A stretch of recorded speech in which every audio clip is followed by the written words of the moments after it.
I support all the things. I'm Jewish now. All of them.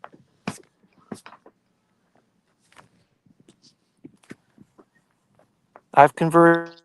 Judaism. You see, Jubileeism. you see Dave Portnoy's whole um, what happened with I him? didn't see. I didn't look into that. It looks very weird. But he is Jewish, right? And then didn't he fight a Yeah, bunch of people because they said bad things about Jews? So what's it's that so about? funny to me. I What don't what know. exactly I don't know happened? why that's funny to me, but it's just like, okay, you got a bar in Philly, and they just put the like worst sign ever out, and you're a Jewish guy, and he's just like flipping on it, like I'm gonna send him to Auschwitz, you know, which is funny, pretty funny too. He's gonna what? He said he's sending the people that did it to Auschwitz to learn about history. Oh, I thought. Oh, I thought he was in on it. Okay, interesting. So, okay, that's interesting. Or you get what I'm saying? He might be in on it. I don't know. Well, Well, I thought he was because like the there at bar the. I thought he posted it. was. I thought he. I thought he was there at the bar. That's funny. Mm-mm. Hello, how are you? Someone Good. from his bar, Come the on, baby. manager at the bar, posted it at their link, on Twitter. Nice.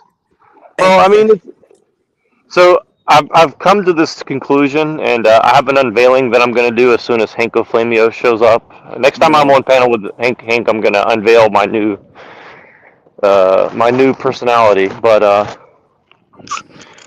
I've come to this realization that the Catholics and the Jews are the ultimate heretics, you're right. and they have a symbiotic relationship with each other. You know what I mean?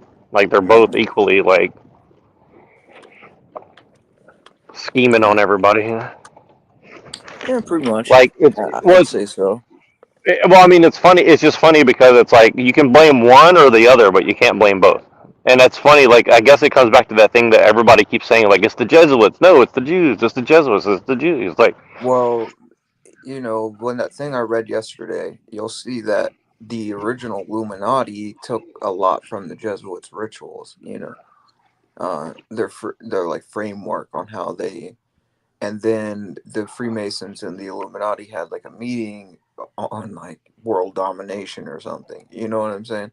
So they're very closely related. You know what I'm saying? And it seems to me, just like in what I've studied from it, is that they're working together in some sense. right on some level, right? Yeah, I don't know what that level is, and maybe they're competing for the same thing. I think that's a probability too. But I mean, it definitely seems to me, at least, like the Zionists, the Masons, because I do get it. What, like, Twilight was saying, it's like it's not the average J, and he's right. It's not, because No, they he's see right. it Yeah, I at mean, official and meetings. and I hope I'll talk to him more because that dude definitely, you know, he knows a lot of shit. He's a Gnostic in the in a purer sense than most people who claim to be a Gnostic. I mean, the dude has a wealth of knowledge, and but again, that can be a weapon used against you just like everything else can. He's aware of that, so he's not totally lost. I hope. I mean, but it's Last I like heard, wasn't he like sick or something? Something's wrong with him. I'm not sure. He's sort of come back around, but he's a little elusive. But I understand why. I mean, the more you look into the stuff, it's like you got Yeah, to it's get it funny. out, but you're kind of scared to get it out because it's like, okay, who's gonna come? I mean, not scared, but like you know what I mean. Like it's a heavy thing. What was your show about yesterday? Because I dropped in the middle and I kind of missed a little bit of the context. It was religion, ritual, and religion. That's what it was called, and it was about Freemasonry and secret societies, really. And I read from a couple of different places, but I read something from this book I got on called The Brotherhood, and there was this Freemason who said he was getting headaches and demonic attacks during the Here, rituals. here, Lulu. and then he like left and went to like a Pentecostal and said he was relieved in some sense. But then I like brought out Orthodoxy and religion in the future, and I kind of pointed out how Pentecostalism is also like a form of the occult. You know, it's the same kind of spirit going on there. So he went Yep. from one trap to another, and my point was just to show like how deep I guess the devil's rabbit hole really is, and like how far the The, trap can go. the Devil's Rabbit Hole. That's a good band name or song name. What? The Devil's Rabbit Hole. Yeah, the devil's rabbit hole. It really is, man, because Watch out, a Louis. guy can go and think he finds the truth, What do you but got in the really hand, get babe? Hey, hey, hey. caught up in another Hey, trap. look, this thing will hurt you. Don't play with that. It's got sharp. Yeah, you can play with that one. But yeah, it is really deep, and I think that's one of the things. Like I'll give you an example. Like, so you ever I don't know exactly what your heritage is, right? But I'm Cuban, Cherokee, and Irish. yeah, you told me some of that. So have you ever noticed like when you're around people that have a similar thing, like even if you don't totally get along with them, there's a relaxation thing that kind of happens to some degree, right? Like you're kind of like, oh, okay, these people are kind of like Yeah, we're it's the like, oh, similar kind of people. the homie, I You, can well, you, chill out. All right. yeah, you don't have to think about it. It doesn't mean that you're like ride or die all the time. You know what I mean? But it just means like you're just like in a relaxed state essentially, right? And so I realize this about me and like Scottish people, for example, right? Like you know, we're probably going to end up killing each other, but at the same time, like we understand each other, right? So it's like okay, and so like when I pass by, I think they're Scottish do like Presbyterian, I think. Am I right? Some shit like that. I guess I don't know. I don't really know. I thought the Scottish and the Irish were mainly Orthodox. I'm not sure now. I mean, I mean, I've been trying to figure it out, but I was in like a little bit of a nicer area a few days ago, Yeah. and then I was starting to realize like, oh, there's Scottish flags flying all over the place, and I was like, oh, that's kind of weird. And then there's a Presbyterian church, and it had like a Scottish flag, and I was like, okay. And then I started thinking about it. I was like, Scottish Rite, all this, and it's like, you pick your poison, exactly. You know what I mean? Like, if I want to go hang out with my own people, a lot of them are just going to be deceived, essentially. So it's like, okay, in one sense I can relax, in another sense I can't, because it's like,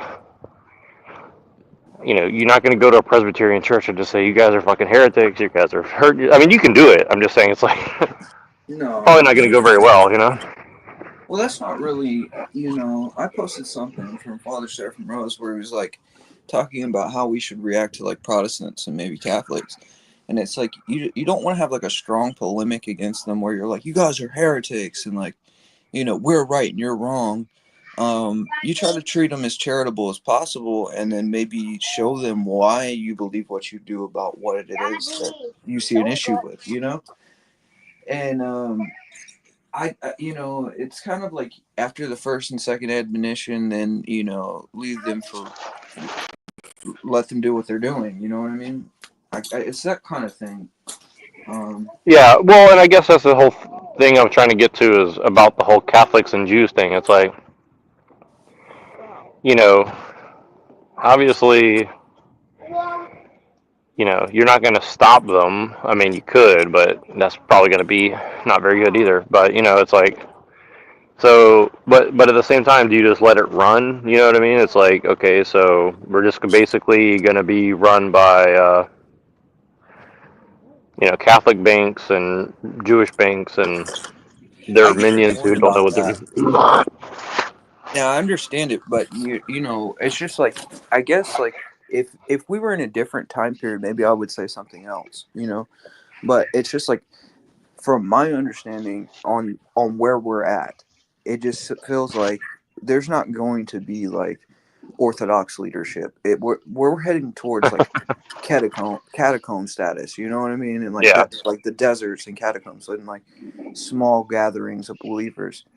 And I'm not saying that people No, shouldn't. you're I mean, if you're an Orthodox person, you got into power, like more power to you. You know what I'm saying? That's great. no, but I kind of see what you're saying. You're almost saying like, I'm sorry to interrupt you, but I kind like you're almost saying like they almost want us to go into the.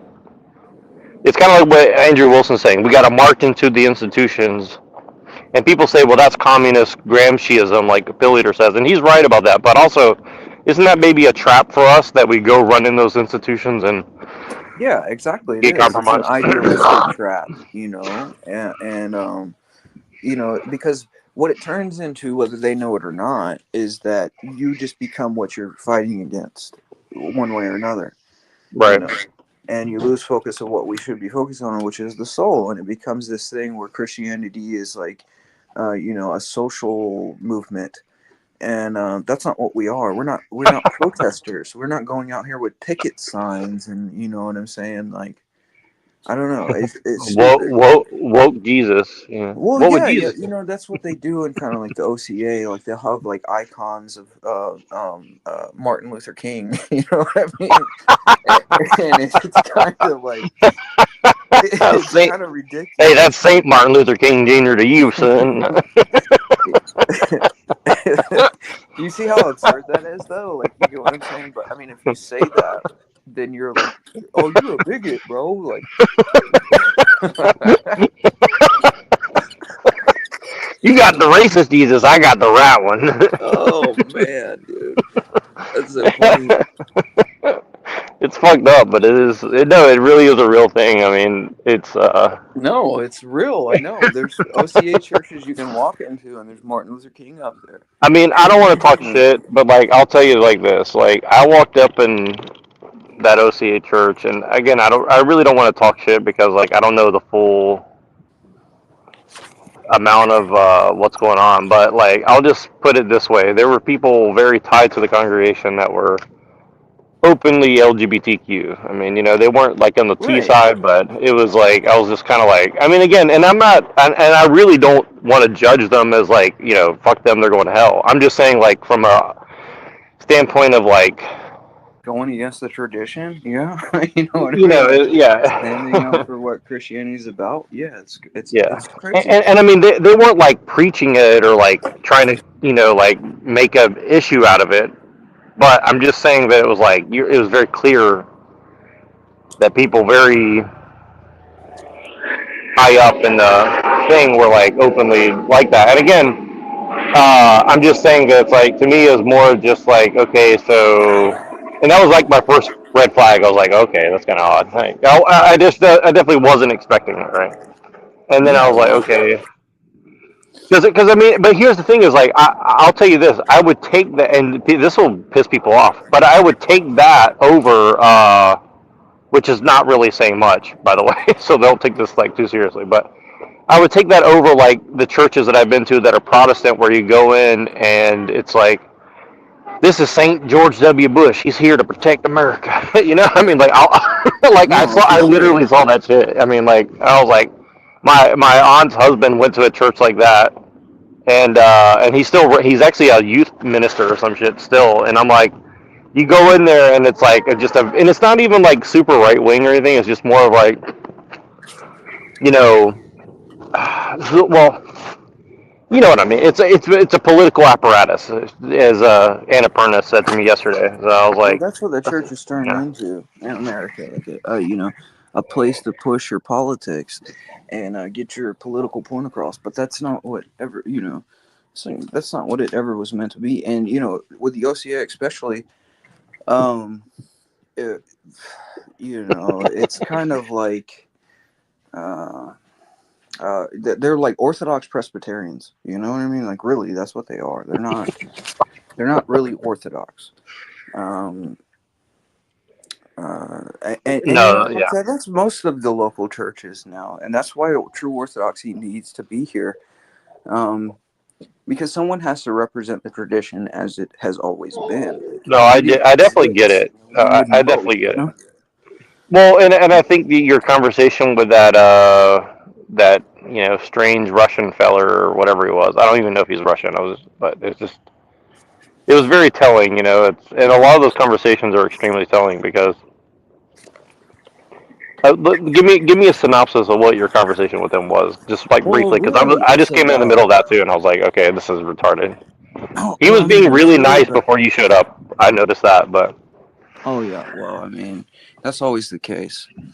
You know, I he came in and which machine is more like I guess like subtle at times when dealing with those type of people. Like he's not like straight up like you're wrong. Like he kind of like um gets it out of him in some sense. You know what I mean? what he picks and chooses when. I mean, I wish I was like that. Like for me, like when I came in just to do the thing, I was hoping he was still there. But like, I just can't control it. Like when I hear something that's way off, I'm like, whoa, whoa, whoa, whoa, whoa! Like somebody's got to put the brakes on this. Like, Yeah, well, that's how I, you know, I mean, and like, I'm not like a goody two shoe Christian, anyways. Like, I'm gonna say something, um, that might get me shut down in some what? sense. Like, Well, shut the up, thing with him Like, is like him and that other dude, Mike. You know, that I'm not mad at them or anything, but they do this little sneaky thing where they act like they'll say something that very confidently, and then they'll act very ignorant when you question them on it. Like, oh, I don't know what you're talking about. humans are apes. They're apes. Well, and it's like even if that were true, it's like that is don't throw stuff.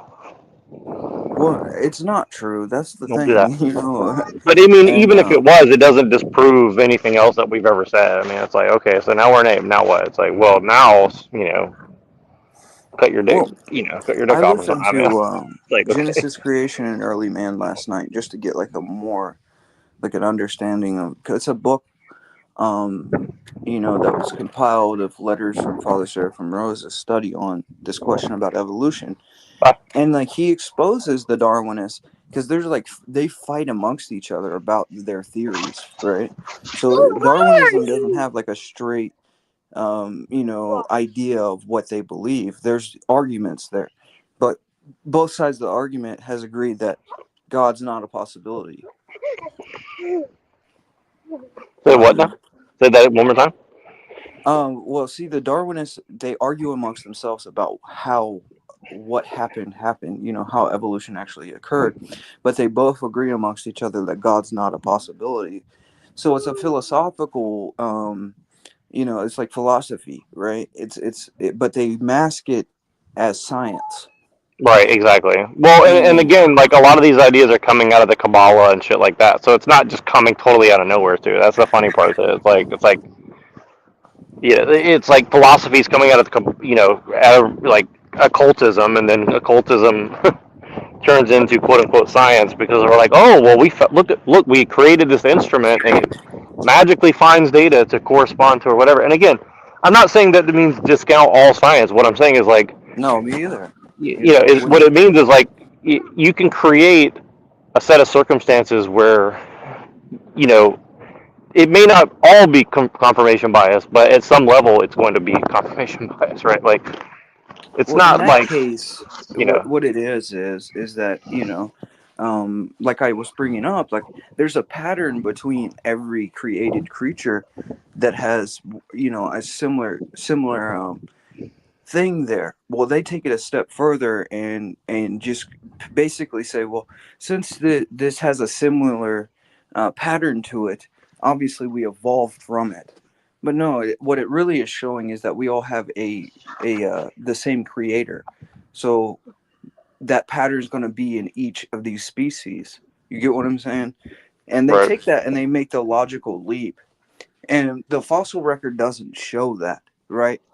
And what happened Hold was on. you had like the Peking man, and the Peking man was like their This way, Louis. way of connecting Not that. that way. What is the Peking man? The Peking man was they took the scientist took a jawbone of an ape and connected it to the jawbone of a human being and presented it to everybody as if like Well, this you is know what what they we say. evolved from. You know what they say. The jawbone connects to the human bone. The human bone connects to the Science bone. The science Well, you bone see, I connects brought to that the up, and he was like, "That Kabbalah didn't bone. happen. That didn't happen." And then later on in the conversation, Machine looks up transhumanism, and the basis for early transhumanism was an idea that connected with this Peking man, and he was like, he brought it up. He was like, "Yeah, the Peking man was, a completely like a scam. It wasn't true." And I was like, "Exactly. That's what I said earlier. You know what I'm saying?" And of course, the guy sort of just like ignored it and moved the conversation because I was proven right in the conversation. You know what I'm Well, saying? but didn't he start kind of insulting you, saying like, "Oh, you believe in God" or something? Like he was like Yeah, something well, like, the or insult, something like it's that. always ad hominem insults, and what it is to get the audience to view your opponent as stupid, so anything they say isn't respected. But if you point that out in a debate, what they're doing, then it becomes known to the audience, and the audience can see what's happening there. That this is actually a manipulative tactic, and I tried to point that out. I don't know if that worked, but it seemed to. You know what I mean? I don't know. I mean, yeah. I honestly I couldn't understand half of what he was saying, but it was just like, watch out. I couldn't understand half of what he was saying, but it was just very obvious to me. It was like he was you know he just hates God. I mean, it's like obvious, like right, like that. Well, he had That's the Hell Satan in the his whole. he had Hell Satan under his name tag. You know what I'm Oh, saying? Like, really? I didn't know yeah, that. dude. Like, I mean, come on, Or I man. forgot. I think I saw it earlier and I forgot about it. But yeah, I mean, it's like, it's like literally that's my point. Is like it wasn't actually about helping or anybody or telling the truth. It was like, No, well, he asked the question, "What is truth?" which I And if you notice in the Gospels, that's something that Pilate asked Christ. What is truth? And it's like, well, it's not an intellectual idea. Truth isn't just an idea. Um, the way Orthodox understand this question, what is truth? Is truth is a person that you can know. You know. And then divine, everything else stems from that divine revelation. So once you have that focal point, who is the logos, then you can kind of map out creation, man, and the other questions that are sort of hidden from science. yeah. And it's because Well, that cognitive bias, like they don't even ask the question, like, is this possible? They say it's not possible. So there's a blind spot there, and it always will be there until they meet Christ Himself.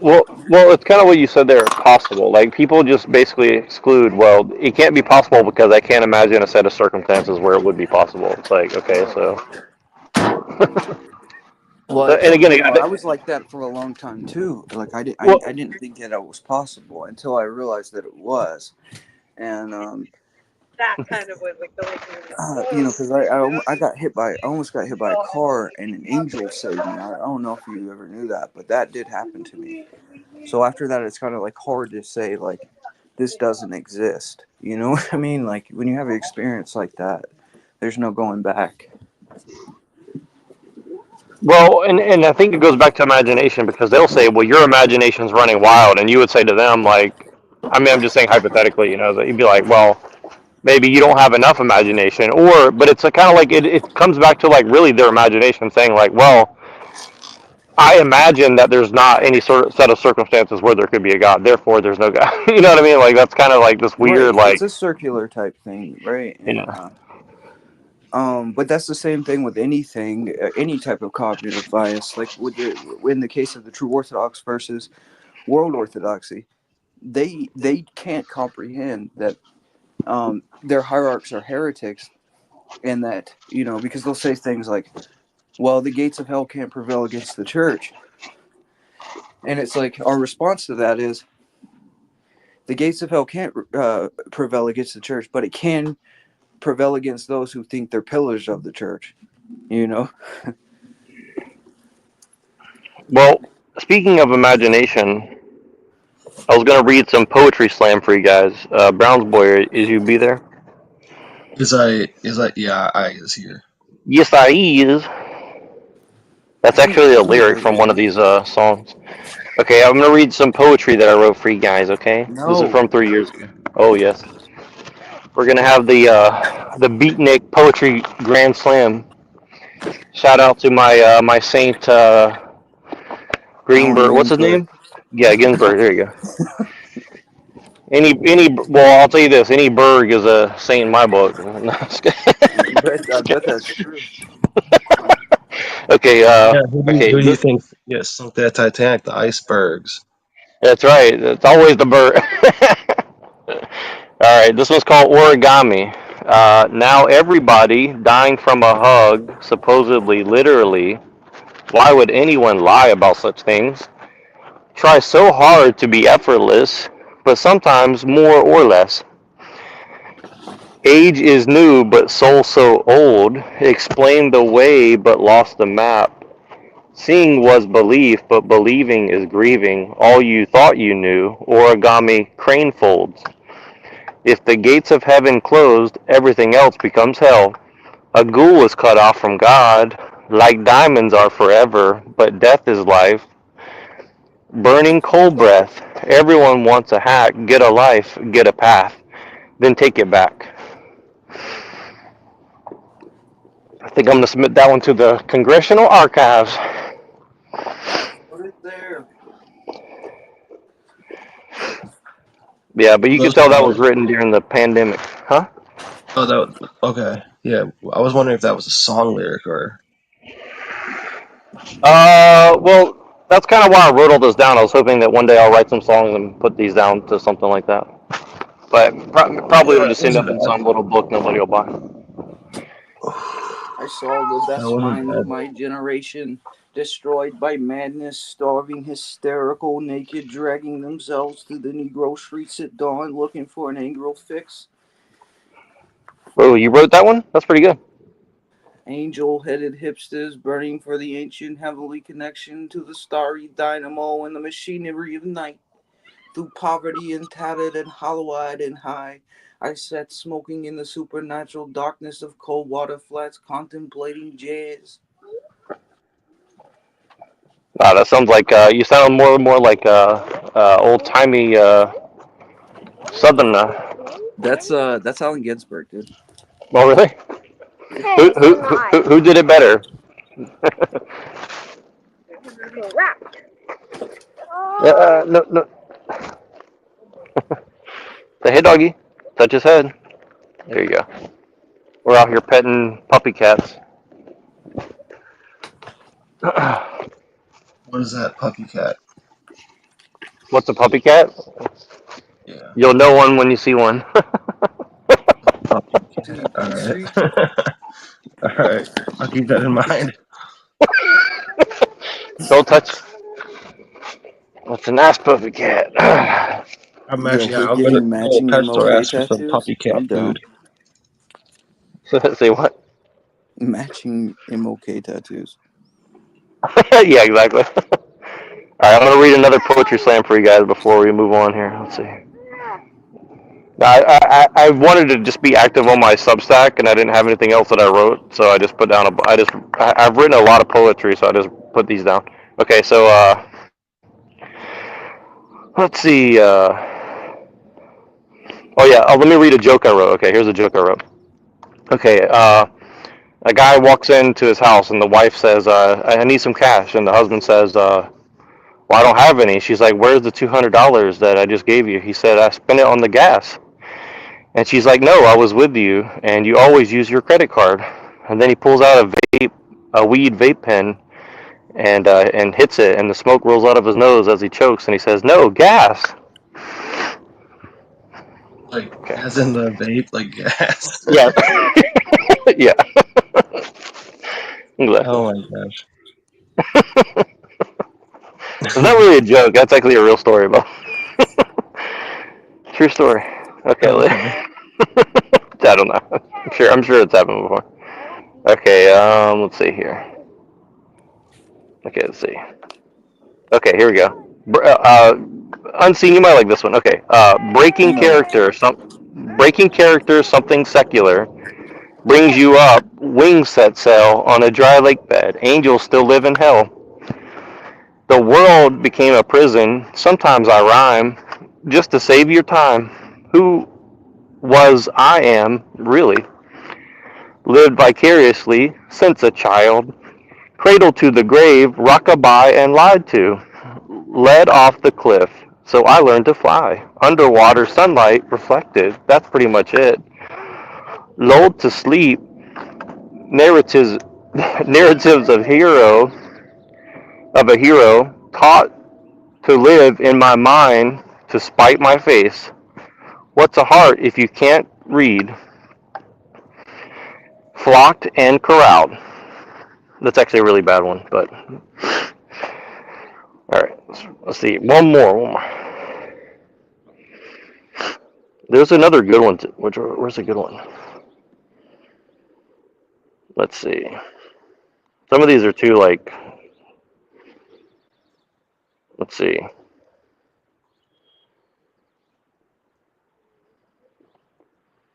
Did you ever did you ever make a connection between like dude, this is a joke, but like I feel like the most racist people I've ever seen have been like the most illiterate.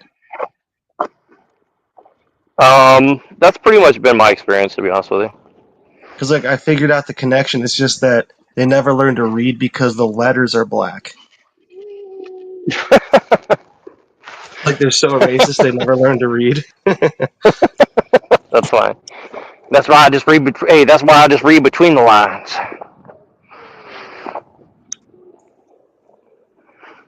Oh, that's a nice one. I like that. I might use that one actually. That's a pretty good one.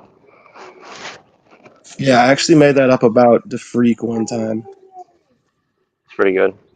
It just came out of nowhere. Yeah. It Is he sucked. racist? It sucked, Is he? dude.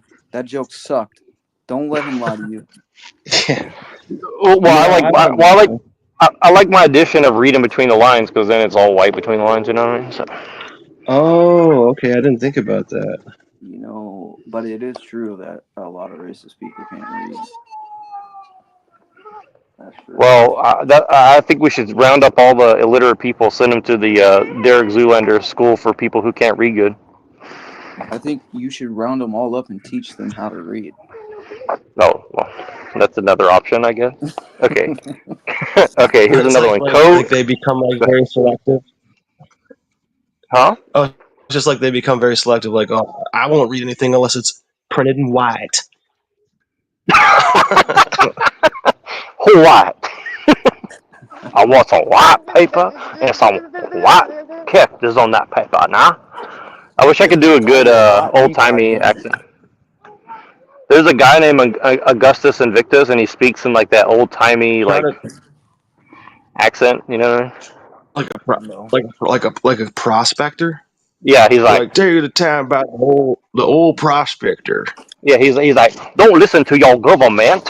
They want to tell you what to do. Something like, not exactly like an old black pastor, but you get the thing, something like that. If God wanted us to do it, we would do it, but we won't. Something like that, you know. But then, okay, so here I'm gonna read this one. Co-interdependent, wake, woke, and baked. Crush up garlic to scare away the vampire in me. Lovesick, weight gain. Gravity is fake. We knew all along. Butter for your biscuit, but maybe it was a bun. Thought I heard you say that you'll come. Laid out fresh from the oven. There's an attraction. Separate the sex from fake. Next time we meet, you'll want me back from way out there, anyways. Who needs a little gravy? Mice of men, women in sin, plotter and plotted, displaced and on the move. Sometimes you got to lose yourself to get in the groove. I don't even know what that means, but I'm sure it meant something when I was stoned. You know? Let's see. Actually, I have a lot of these. Holy crap! I didn't even realize I posted like 12 of these yesterday. But anyway, Ginsburg, you lose. White newspaper. Huh? Say I what? think about like the all white All in white. Right. newspaper where it's like it's all printed in white and like it's Actually, just you know what's funny is like like as I'm reading special this, all my editions. letters are. I might be racist, guys, because as I'm reading this, it's a black background, and it is white lettering. So technically, Yeah, I am racist. dark mode engaged. Yes. Well, I don't really like to call it that. Personally, I like to call it, dark and white mode.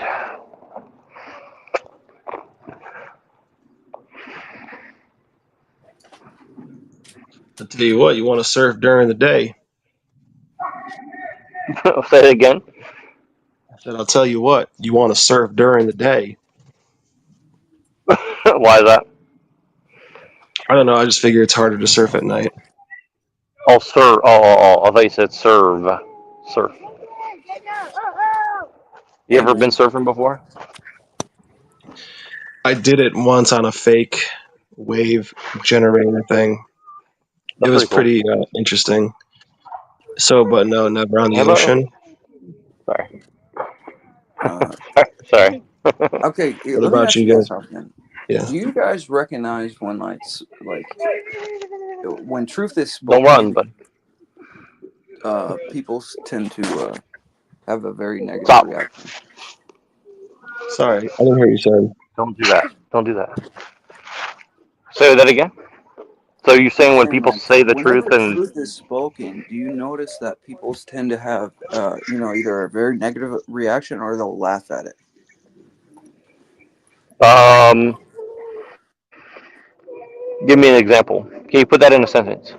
Okay, like all right, for example, like let's say someone was saying, well, evolution is how we came from apes, and I'm like, no, God created the world in 6 days, and they laugh at that, right? Because I think it's absurd, but um, it's true, right? But why is it? Why? I think it's like a cosmic curse, dude. Like it's like instantly truth is either laughed at or mocked. It's like there's two reactions to it, and that's almost how you know it's true. I maybe that sounds crazy, but it is what it is. Well, so I know what I'll do next time I go to the math bee or the spelling bee. I'll say something until people laugh, and then when they laugh, I know I got it right. There you go. No, I'm just kidding. Just kidding. I don't know. Truth um, and facts are very different. A fact is, it's just like a kind of a quantified thing. Where truth uh, is well, people. So I'll do the annoying Stefan Molyneux thing where it's like, well, what if someone said 1 + 1 and you say equals 2, Hmm. and they don't get mad at you? Hmm. well, that's more of a fact instead of like actual like truth. Where it's like, you get what Okay. I'm saying? See, I think there's a Clever. difference. There's a spiritual difference between what we consider a fact and what is like a divinely revealed truth. Well, well, well, well. Evolution's a fact, Well, you not a could truth. say that, but it's like that's the argument. Is like, how is that a fact though? If it's like But based on see, a faulty fossil see, record and like, the Peking man, which people still think it's in like biology books, this Peking man thing, like to this day, but it's been proven to be like a scam. well, do you know what it could be? Like, I mean, do you think it could, I think a lot of it is kind of weird semantics, though. It's kind of like where people say, well, you know, you notice like people are very resistant to define their terms, right? Like, if you Oh define yeah, truth as a person and it's God, then people reject God. Well, then they say, well, my version of truth is not that, so therefore I can still use the word. So it's like, okay, so yeah, it's like a lot of semantics games. That's what I realized around a lot of academics types. Like they just play semantic game. well that's Satanists You too. know. Like Satanists will say things like, we don't really believe in Nope, no throw. Satan, but then they'll do Say rituals sorry. Sorry. invoking Satan. But that's the game. It's like, you don't want to be pinned down. So what do? You get into a position where you can kind of just like move the goalpost and like shift uh, terms. And that's what they played with transhumanism. It's like, well, words don't have the same meaning as they did in the beginning. So we don't want to be connected with evolution, even though we're quoting Right. Darwin. No, that's right. Well, it's kind of like I'm an evolutionist, but I don't necessarily agree with everything Darwin says. Like, well, okay, so It's like when he's wrong, it's okay, But I mean, I get that. I mean, that's an understandable position to hold because that is realistic. Um, but they don't give that same, I guess, like leniency when it comes to right. like something like a church father or something. It's like, oh, he was wrong about this, so he That's was right. wrong about everything, and that's not so. You know what I mean? Like each thing has its own individual nuance to it, I think, and that's kind of just like swept. Everybody wants everything black and white. Right. Well, let me put it this way. Do you think that it's possible that, you know, God created one substance and put it on Earth as life, and then life evolved out of that into something like man? No, no, No. no, no. Why? Why is that? And I'll tell you why. Okay, There's more evidence for devolution than there is for evolution, or at least they have to be working simultaneously. I would agree with that. And what the sense I understand evolution is that man was in a higher state near the time of Adam and Eve's fall and so forth than we are now. So I could see that, but I would say no, it's not possible because Moses was revealed the revealed creation for a very specific reason, and I know this sounds absurd to some people, Come but on, Louis. he was revealed Genesis rather because the Egyptians had a false understanding of creation. So God revealed to him how creation actually happened. Like Come on, Genesis Bugs. isn't This way. written in the perspective of Adam and Eve. This is a vision that Moses had of the creation of the world. And it, it specifically maps out how it was. And death didn't enter the world until after the fall, and man was already, the world was created and then man was placed in the garden. You get what I'm saying? So there was no evolutionary process as far as Moses' revelation is concerned. And I think that all the prophecies that obtain to Christ, it's like over 300 if you look at them. Like it would be absurd to me to see all these prophecies that link to this divine thing happening and then God incarnation, and then to say like Moses was wrong and somehow these like modern wise men have figured out, by backtracking without divine revelation, that we evolved from apes or something. And again, the fossil records do not show this. It's just an assumption. It's a theory, right? And there's multiple views of this theory where the biologists will argue about what actually happened. And Darwin himself said there's this missing link there between man and ape. There's this. He's not necessarily sure. He guess it's a guessing game, really. And he's not right, right? And that's the reality. And so there's no chance that there was one species like a primordial soup that evolved into each individual species or something like that. No, that didn't happen. um Yeah, that's a pretty crazy kind of question, almost. yeah, it's kind of absurd, you know what I mean? Like it, like even to assume that now microevolution is true, as far as like if you had a wolf that was in a drier area, he'd have shorter fur, but if he went into a colder area his fur would grow. That'd be like microevolution, right? But that's not really evolution, is it? It's just adaptation.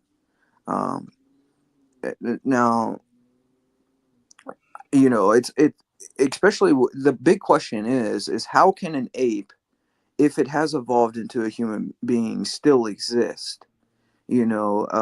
Why aren't they evolving, or why don't we see signs of something similar? Like there would be like Here, I'll just do what they do. I'm pretty confident in what I'm saying right now, but I don't have like I guess the source right now to back it up. But I have my current understanding is that there are no monkey fossils. what do you mean by that? That there's no monkey fossils. like what they would assume man evolved from. Yeah, like it's like we're yeah. Yeah, they There's don't exist. Right. The fossil record doesn't show it, and that's the question, is like, why isn't this here then?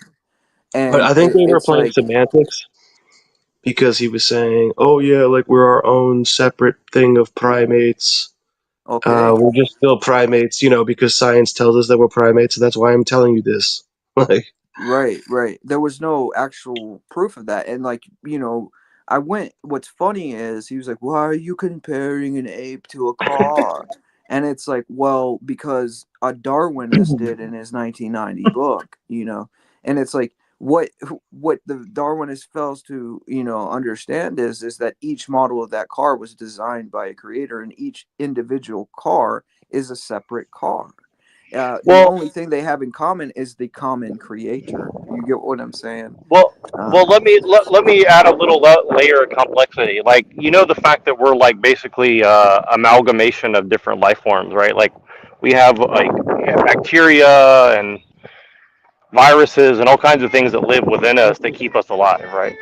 So what do you make of that kind of thing? That we're actually like a collection of different things that are put together to make a human stay alive. Although, like, yes, we have well, unique human DNA, but I would uh, argue that that might be true on, like, from our perspective, but the only reason we're truly staying alive is because God has breathed the breath of life in us. We wouldn't exist otherwise.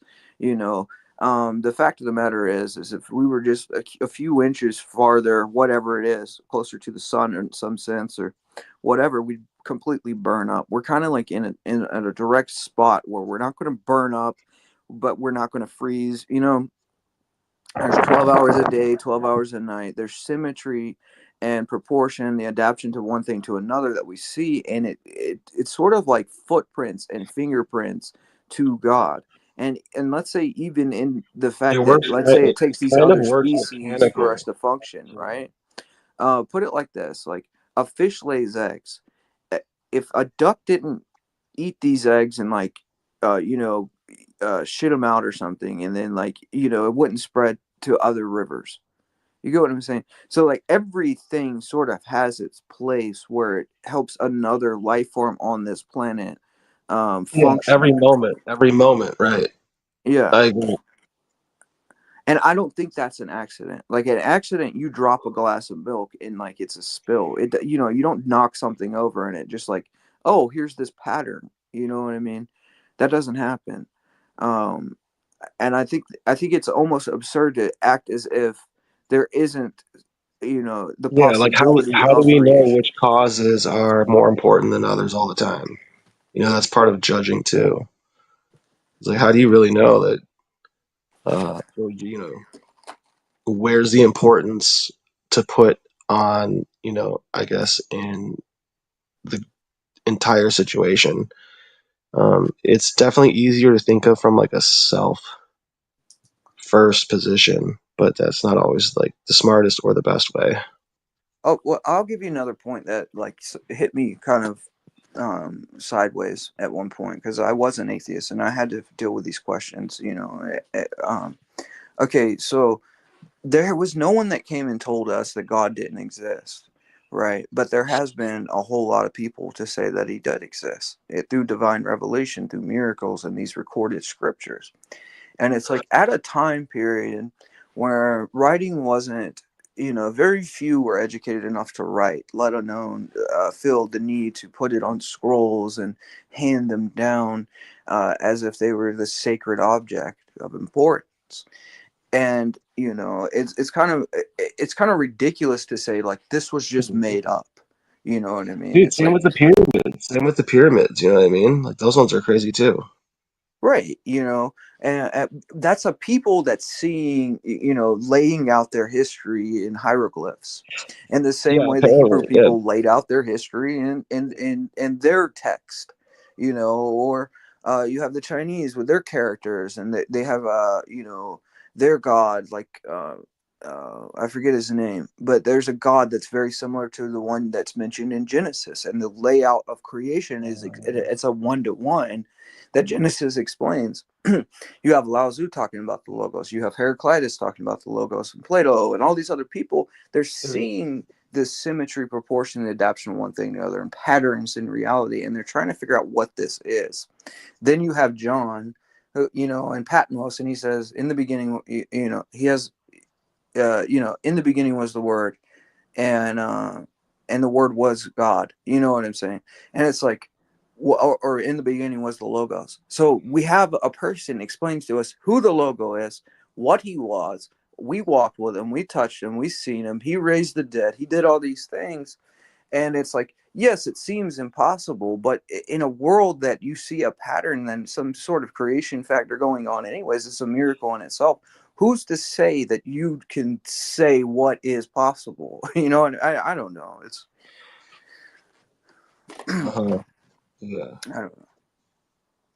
Yeah. I mean, I think sometimes people come in and they, yeah, I mean, he seemed pretty chill. He seemed like he was, yeah, being a little, I guess, pressing sometimes, but, No, I wasn't mad at um, the guy. Like I was cool with him. Like really, like even if it wouldn't have mattered what he said, because I know kind of what the internet is. You know what I mean? It's like yeah, that screen kind of puts a connection away from you, and you know what I mean, so you feel more comfortable kind of saying kind of absurd things to another person that you wouldn't, you know what I mean, like if me and that dude were sitting like right next to each other, he wouldn't talk to me like that, you know what I mean, and I wouldn't talk to him like that. Like it likely wouldn't happen the majority of the time.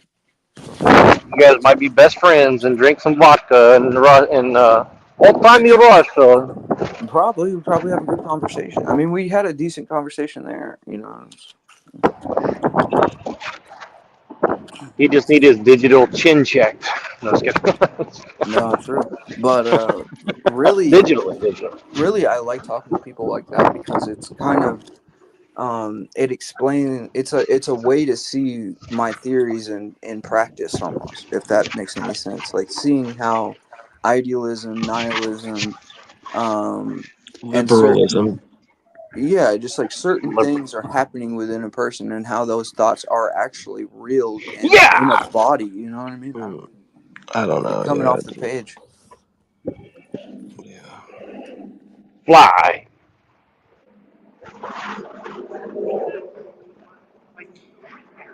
Let's see. We kind of need like a resident transhumanist, I guess, around here that's somewhat agreeable. A resident transhumanist. And a somewhat agreeable one, yeah. I thought that was Hank. No, I was kidding. Is it? Oh yeah.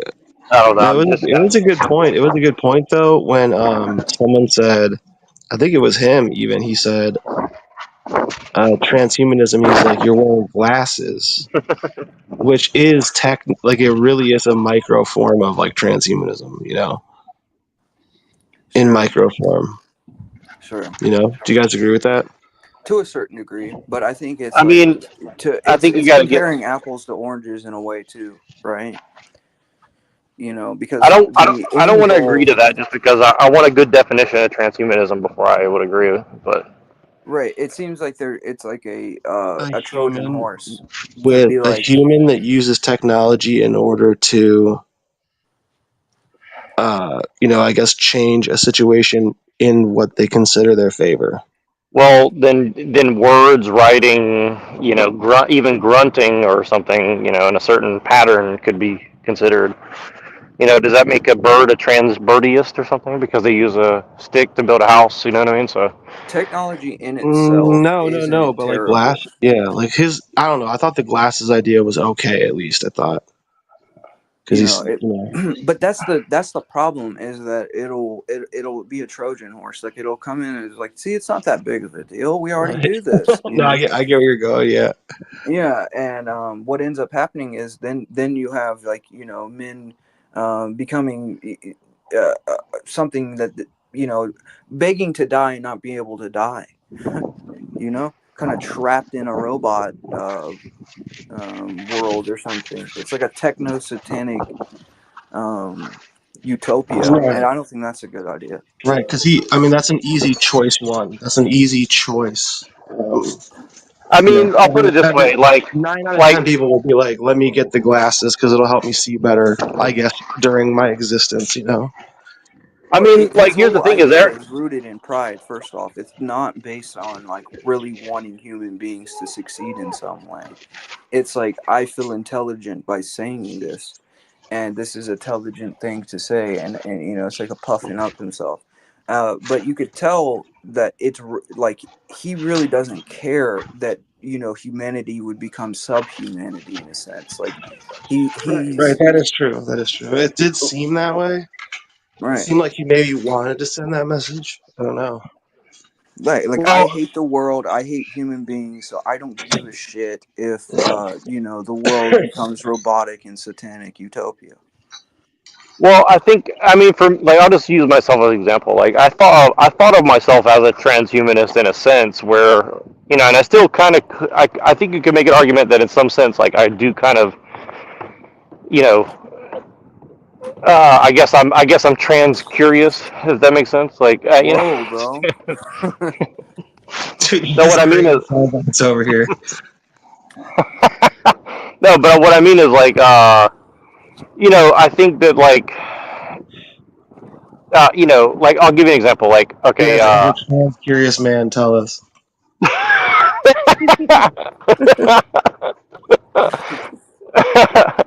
but sorry, that's what it was. So like, for example, like my wife told me recently, she's like, oh, we should try DHEA. And after 5 minutes of research, I'm like, you know what? I think I'm gonna try that shit. You know, so does that make me a transhumanist because I want something that will, I'll take it and it'll help me, help my body boost, you know, my testosterone or something, What is it? What is you it that know, you're or something taking? like that. What is it? DHEA, DHEA. DHEA, which I don't even know what it is, you know, but it's I something forget that's what that is. supposedly, It's something that's good with like amino acids, I think. yeah. So it basically is like trying to help you like balance your hormones naturally. Your amino acids are like your highway between. Oh, I Well, forget. Between like I forget. Shoot, I don't Well, know. you know, um, this is something to think about. Is like the reason that we suffer and have disease and we die is because we Oh, transgress, right? And we fail.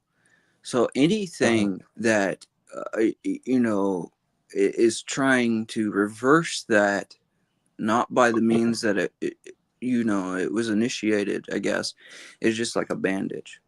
You get what I'm saying? Like it's a band almost aid. everything we can do is a bandage. Almost everything we can do.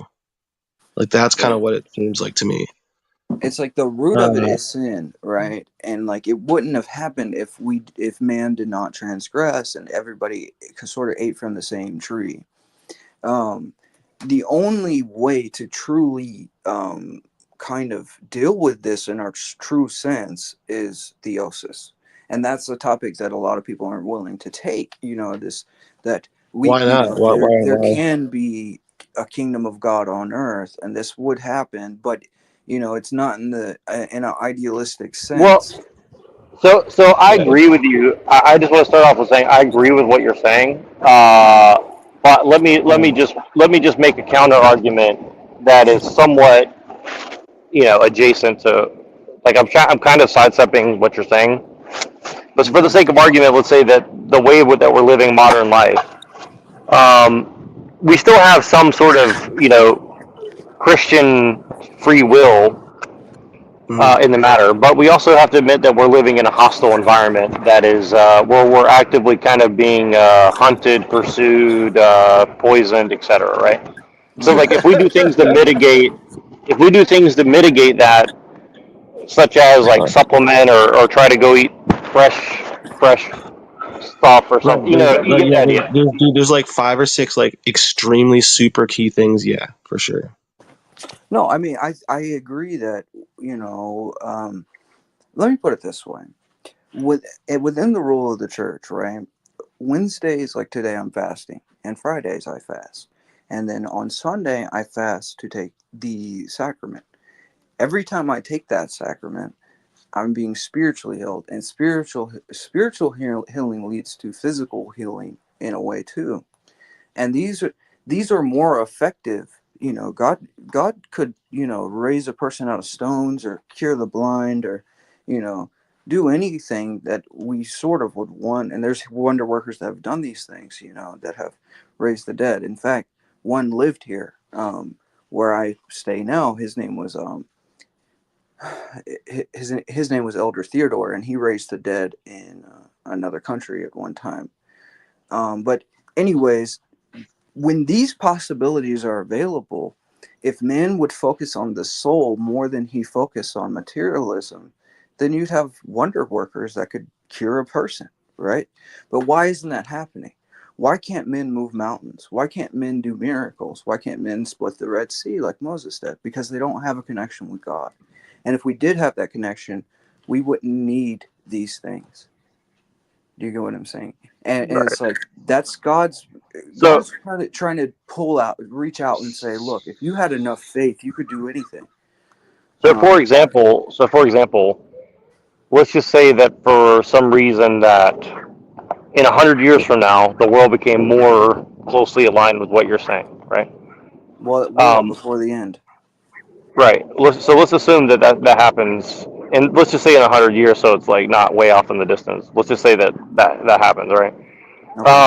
Would you see that humans might be able to live for 200 or 300 or 1,000 years percent? But I'm not saying No, it would for sure happen, but is it potentially possible? no. That's never going to happen again. That already happened. When in the time of Adam and Eve, they lived hundreds of years. We're going farther away from that, and the world is falling deeper and deeper into sin and spiritual sickness. So no, we'll never have another time that was like then.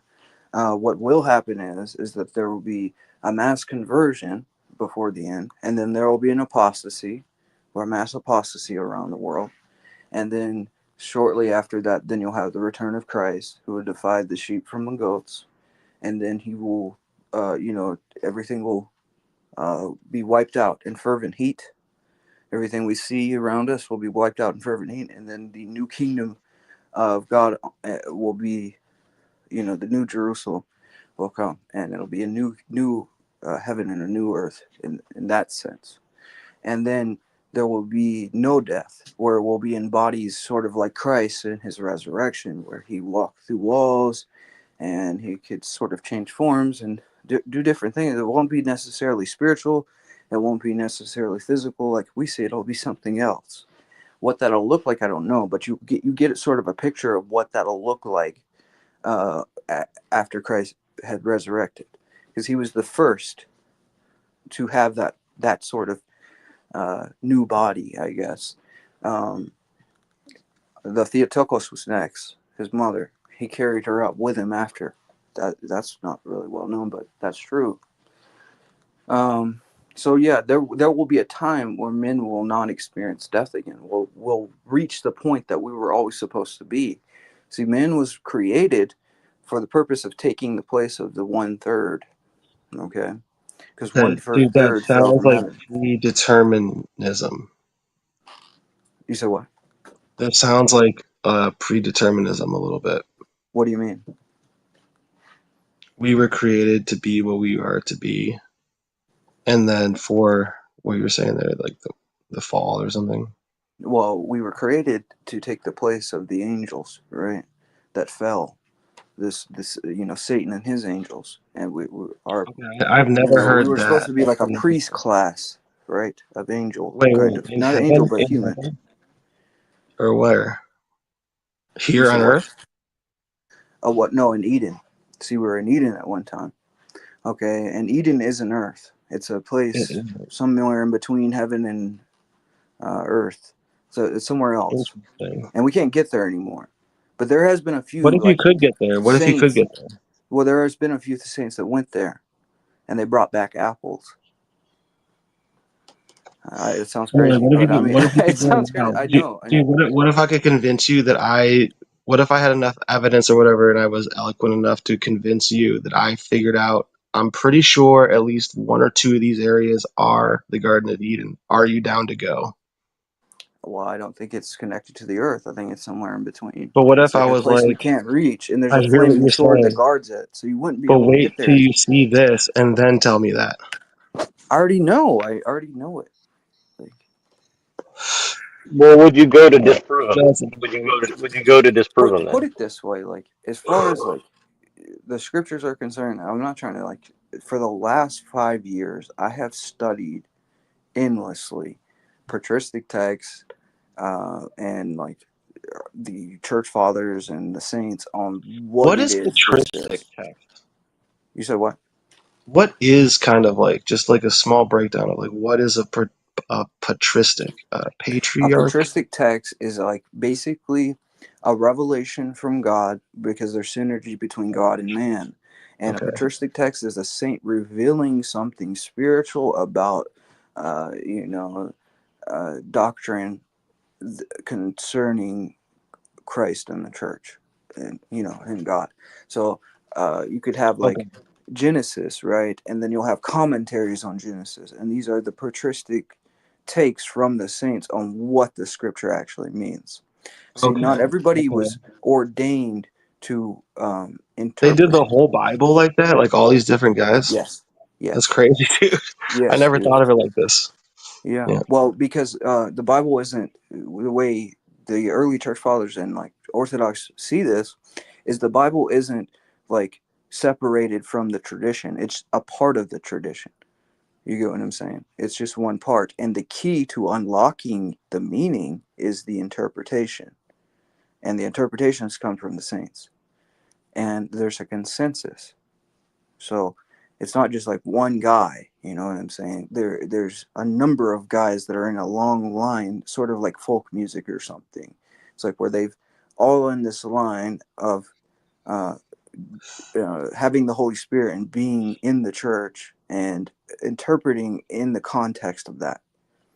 And then you can read that stuff and then you can acquire it. And it's like, then you become a living, breathing part of the body of Christ, I guess.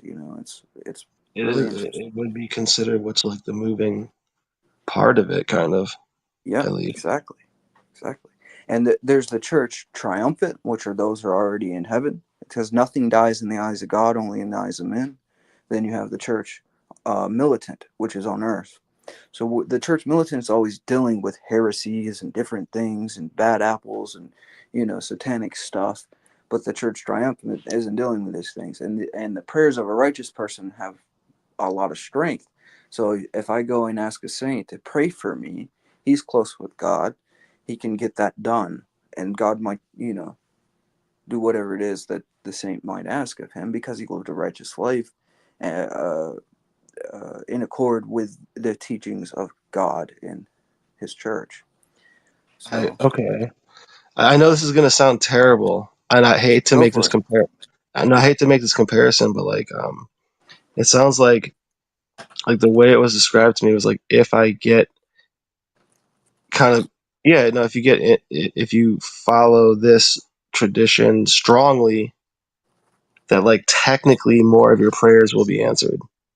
Well, No, well, I'm just I mean, it could be. You could look at it like that, but the way the no, saints look at that's a very themselves. bland look at it. I was just joking.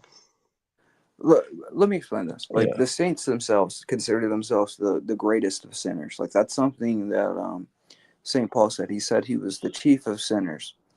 And this is something you'll notice how you can determine a false teacher and a true saint, right? Because the Roman Catholics, like they say Francis of Assisi was a saint.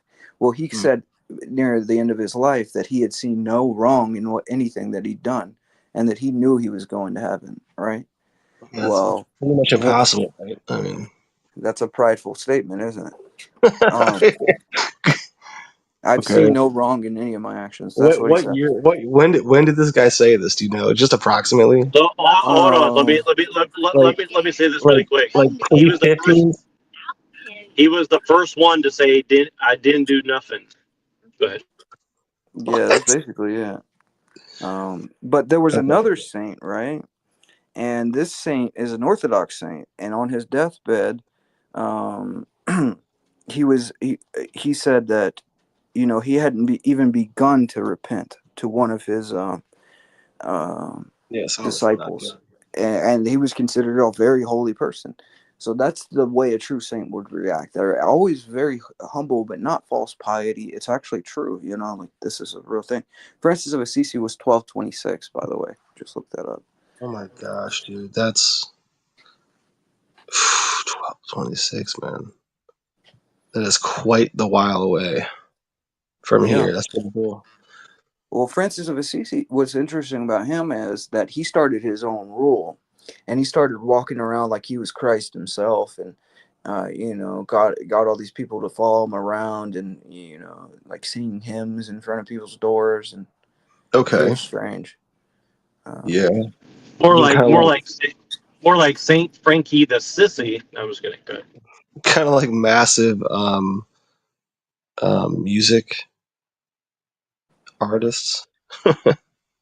Yeah, he was a strange guy, and like I said, like this is how you can tell the difference between like a Roman Catholic saint and like an Orthodox saint. Like you'll always see like these Okay. very prideful Like the statements from. selfishness, yeah. Okay, yeah. I kind of get that in their people too, but But it reminds me of like why does why do they name San Francisco Saint Francisco because of him?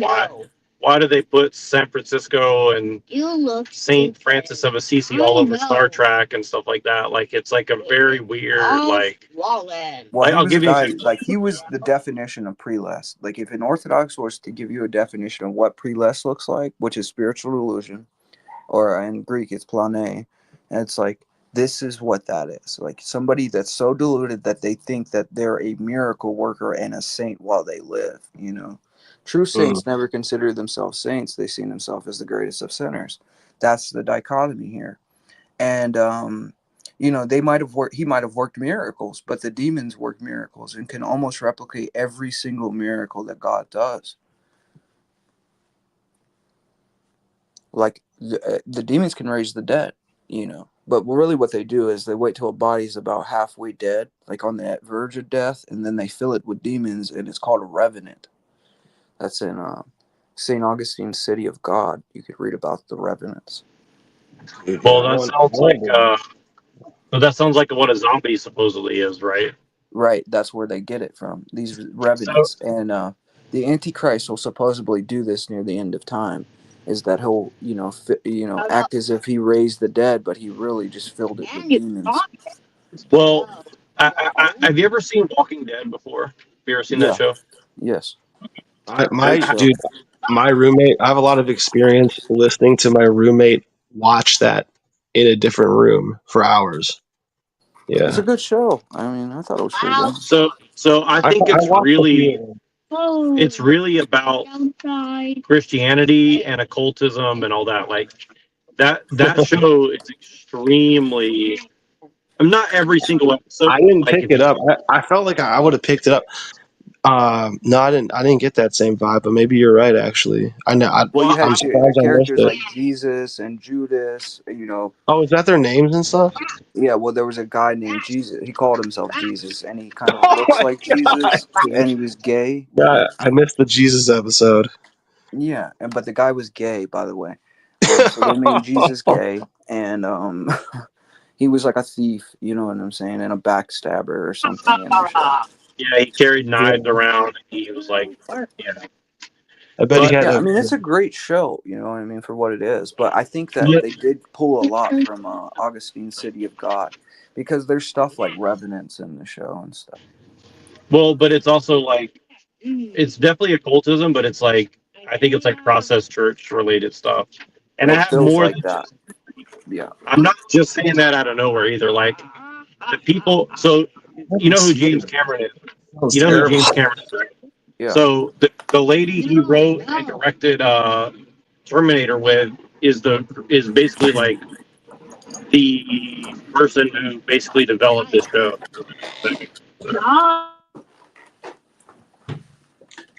Oh, really? Oh, yeah, dude.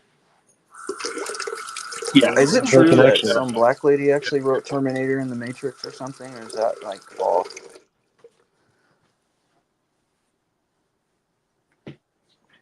Well, the black lady did it.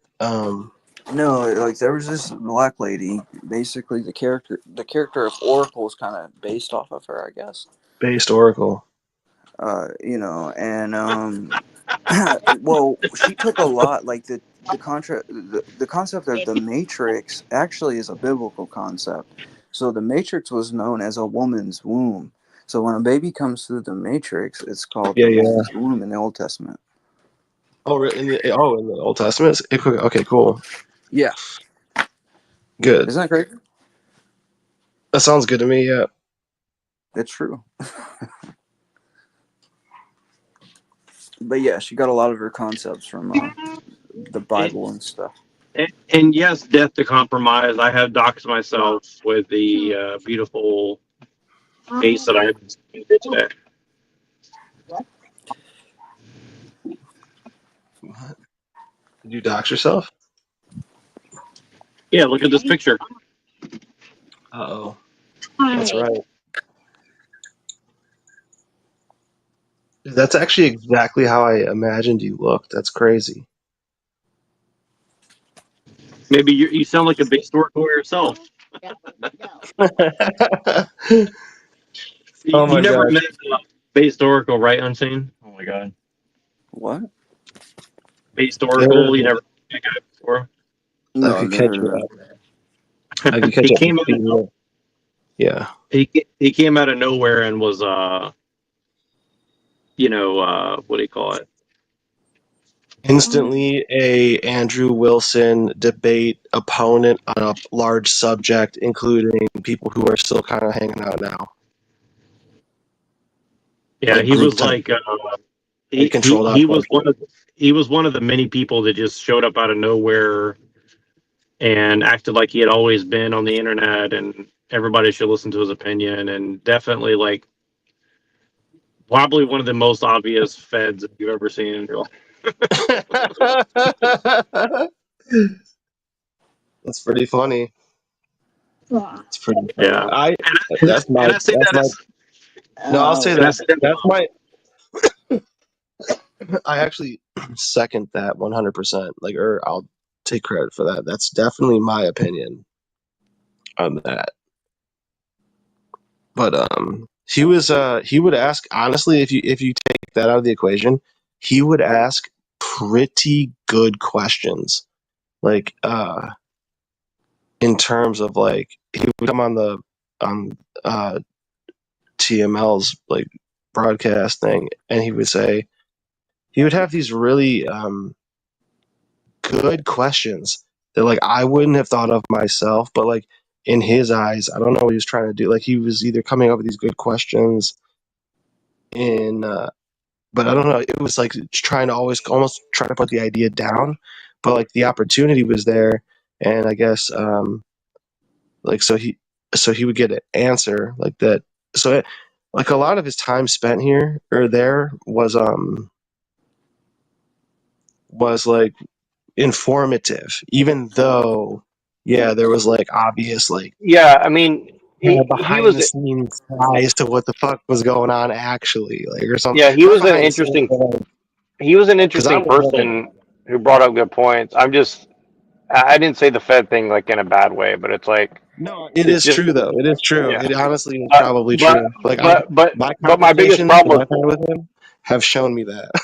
yeah, no, but my biggest problem with him was just who he was spending his time with and how he was spending it with those people. Because like he all his talent got totally wasted on all that bullshit drama he got roped into. You know what I mean? Like I'll be right he back. got roped. All the drama shit he was in. It's like I don't know exactly what happened, but I mean, people were saying allegedly he was hooking up with like Raging Tomato, which pretty gross, by the way. But yeah, pretty. I don't know exactly what the truth of that matter was, but it's just like a very. I mean, the dude was not dumb, but he. I mean, he was like literally trying to like, uh, you know, talk shit about some like 18-year-old kid who was doing stupid videos, and he did like 5 shows of this, of just like, let's watch this dumbass and make fun of him. And it's like, I mean, he's seen better than that. That's all. Yeah, I'm not saying it wasn't funny. It was, but Yeah, I'm gonna go with the truth on this one. I'm gonna go ahead and say, um, played some deeper part in, I don't know, in some sort of plot of some sort. Like, I don't know. It's my personal opinion.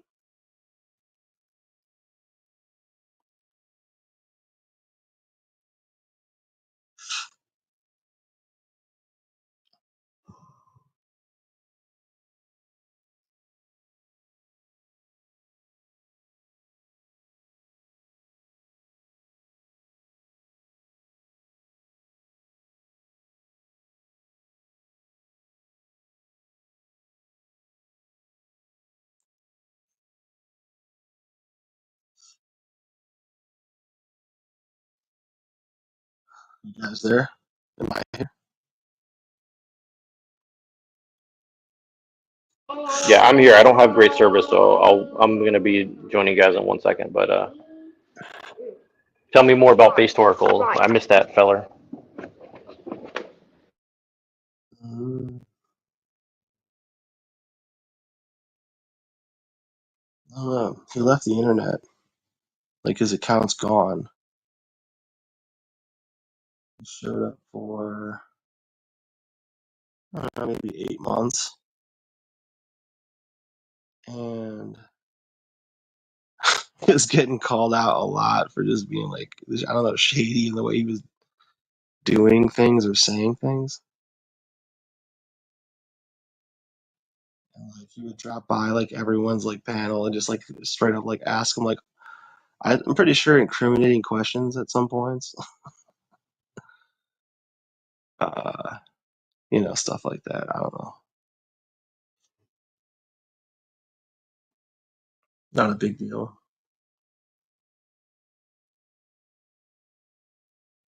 Yeah, what do you have? Okay, so like he talked to us the day before his debate with Andrew Wilson, which was titled Andrew Wilson is a liar and grifter. This was like 10 months ago, or like, yeah, probably 10 months ago, maybe 11 months ago. The day before his debate with Andrew on is Andrew a grifter and a liar, he was hanging out with on some chat with me, I believe Neuro, The Machine Lies, and yeah, Base was there. So like it was us, and he was like, "Dude, I got this debate tomorrow. Like you guys." And he was basically saying like, "This is, I think this, I think that. I got." And then he would be like, "What do you guys think?" Um, and so I guess people told him what they thought. And then the next day he had the debate, and I remember showing up in his chat, and like I don't know, he paid attention a little bit to what I said, but then it just seemed like controlled op, like trying to make it look like he's really not a grifter by smash, because like he got smashed basically, unfortunately. And then it was like, yeah, he whatever he and they made something up, or I don't know, something. I don't know. A lot of it's kind of a lot of it's kind of stupid. Yeah, yeah, he'd hang around. He's pretty smart, but like not the nicest guy. It's all right.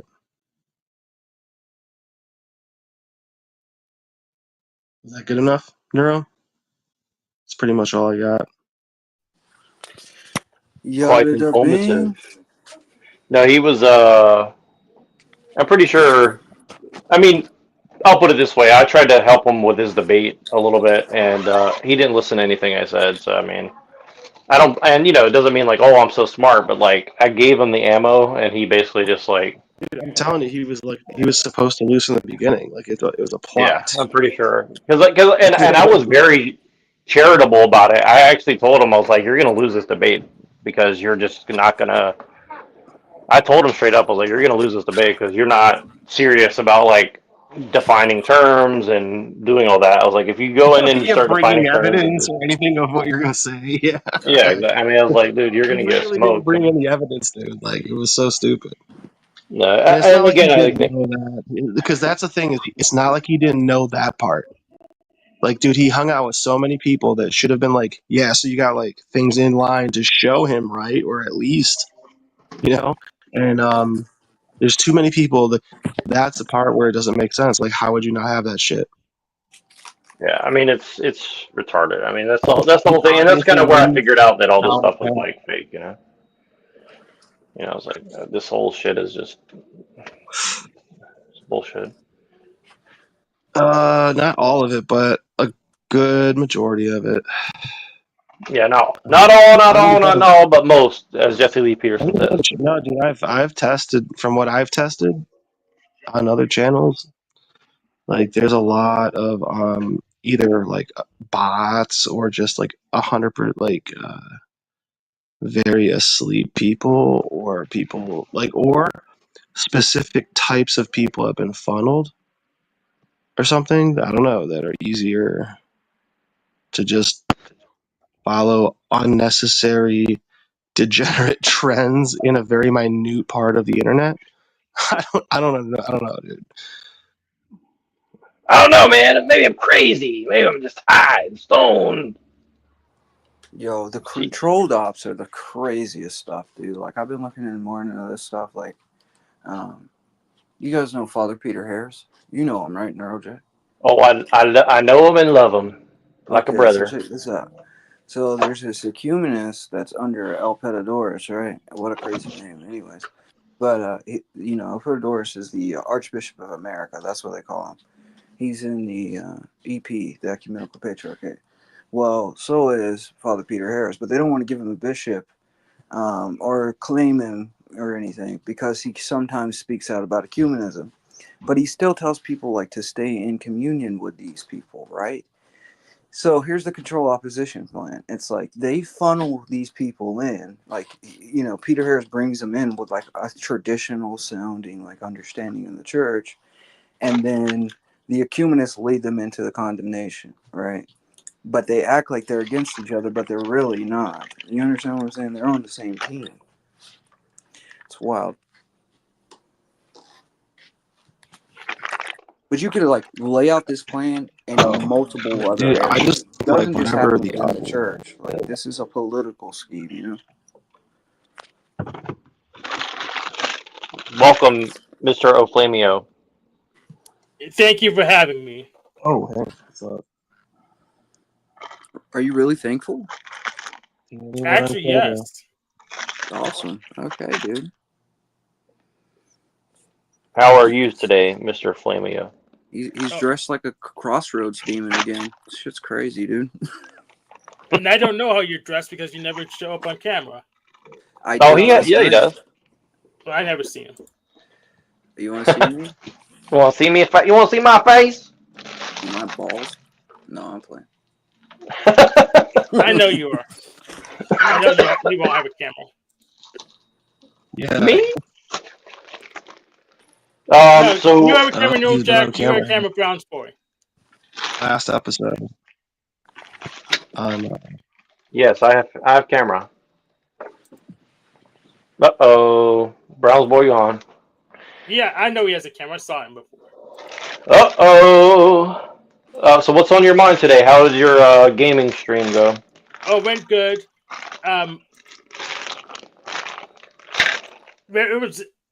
It's really hard. You have to. There's so much garbage on it. You have to be really good at sorting through. Yeah, you have to teach yourself how to sort through the garbage. And for me, just a dialectic approach was what works for me. So all I needed to do to get my audio to work was use the patchway, the piped audio into the application I wanted to go into, which was the browser. But there's so many tutorials that say, "Oh, run these yada yada commands," that they don't even know what's happening with it, and it doesn't works halfway. And the fix was very easy, but it wasn't obvious. So I played around and started doing my testing.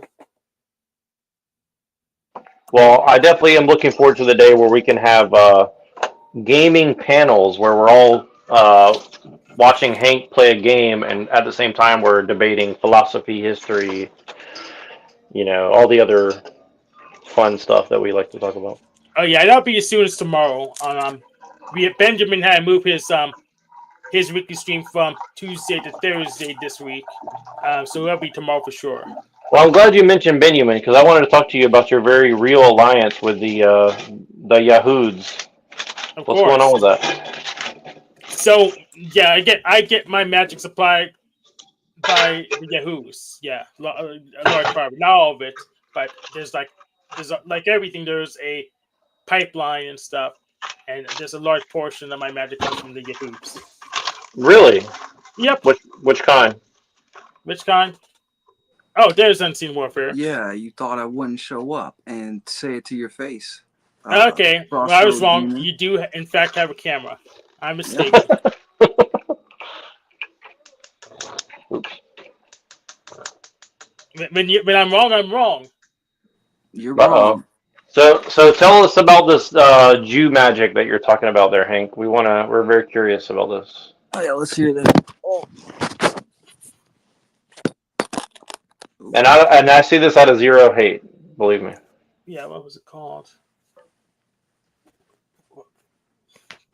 Yeah, what the hell was it called? Forget. I need to look at my notes.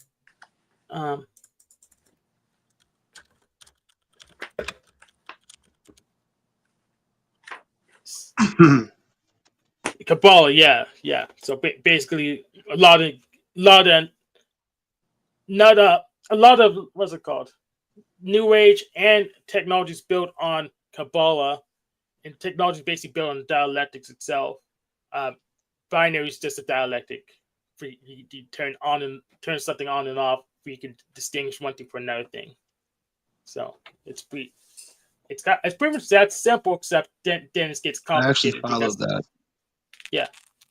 Then it gets complicated because then you have to deal with the actual structure, and that's the hard part, because you can guess what the structure is, but if you're wrong, then things not going to work the way you want it to. So we need more context before I can explain anything else. But technology is based on dialectics instead. But that's the long and short of it. So it's just a utilitarian alliance with the Jays, essentially. Are you worried that they're going to see you as a goyim at the end of time and find reason to not have an alliance with you any longer? Well, nope. I got something to say about this. The electromagnetic light spectrum was discovered by Jesuits looking into the Kabbalah. Did you know that? Did I know that? Yeah, I don't think I did. Electromagnetic light spectrum, like we wouldn't have TVs, phones, or anything else. Like if that. Yeah, I don't believe I knew that. I may have read it Dude, somewhere. the Egyptians knew about the electromagnetic.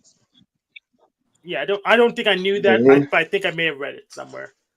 Yeah, but I mean, it was French Jesuits, if I'm not mistaken, that came across it.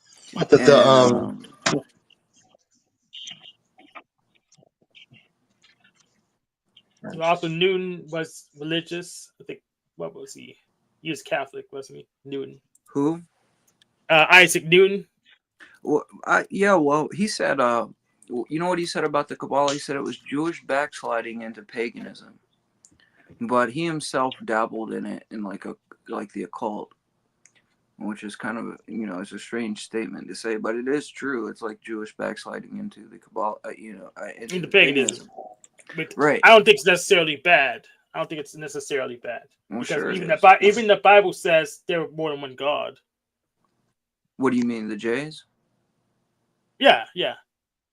So, Well, I mean, we could go. Exodus says don't worship a god over the God of the Bible. So that acknowledges that other gods exist. Otherwise, he wouldn't have to say it. Well, you know, like if you look at what they did in the desert when Moses went up to get the tablets, what did they do? Worship the brazen bull, I think. Right.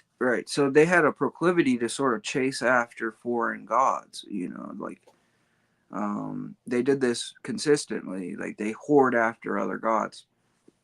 And we see also, you know, like Christ himself says in Revelations, those who say there are Jays and are not, but are of the synagogue of Satan, you have that comment. So it's specifically means that the true Jays or the true Jews are who are of Israel are those who follow Christ. And the prophets actually worship God in the form of a Trinity. That's not well known, but it's not known see at all. prefigurations of that in the Old Testament. Yeah, it's not known at all. We just someone else came up with it later. Well, that is true. It's true. It's not someone came up with it later. I mean, if you look at the scriptures of Abraham bows himself before 3 angels, which is a prefiguration of the Trinity. Elijah when he is in a duel with the prophets of Baal, he does something 3 times, which represents the Trinity. There's prefigurations of what the Trinity is, and the prophets understood what it was, but it wasn't fully revealed until the New Testament. And are angels and spirits synonymous? No. Well, the angels are spirits of fire, but they can also take the form of human beings. Oh, okay. Oh, yeah. You have a frame with that, at least it's workable.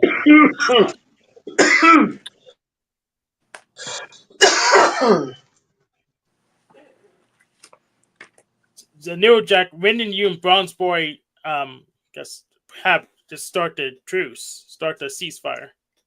I asked that same question. That's fine. I don't know. He just we came to some sort of understanding a while back. I don't know. I mean, I'm sure there's unresolved contention, but nothing that we can't hopefully work through. Just like you and I, Hank. We don't see the eye to eye or Kabbalah to Kabbalah, but we still can conversation. Yep. So on technology, Pretty much we bonded over the Kabbalah.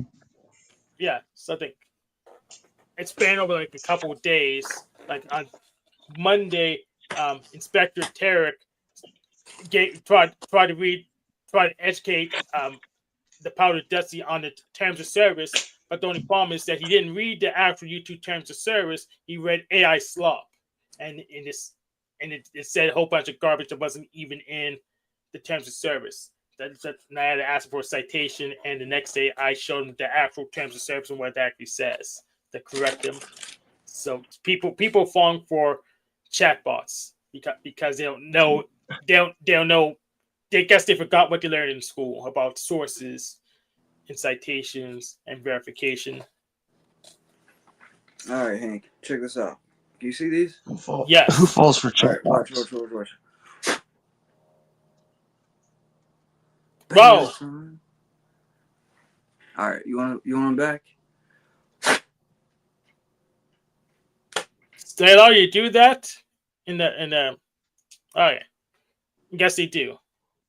Guys, if you set any clerks so he can do stage magic. Somebody tell the priest he's doing magic on the screen. He is the priest. He is the priest. So again, he is the priest. No, I'm not.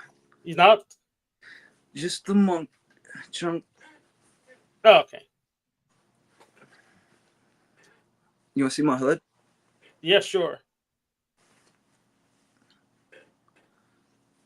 Mocked out, boy. I'm gonna get a white one Yo, soon. yo, No, I'm kidding. those zebra people. Yep. those zebra people seem to be doing a great job in filling the role of controlled op. They're Like okay. Alex Jones, Tim Pool. I saw GS the other day talking about him and Tim Pool. Oh, we're so similar because of the way we freaking fake argue or something. I'm like, I don't know, man. I think some of these people are paid to be out here. Well, Tim Yeah, Pool's You well, know, like yeah, some of them are. if you look at it function wise,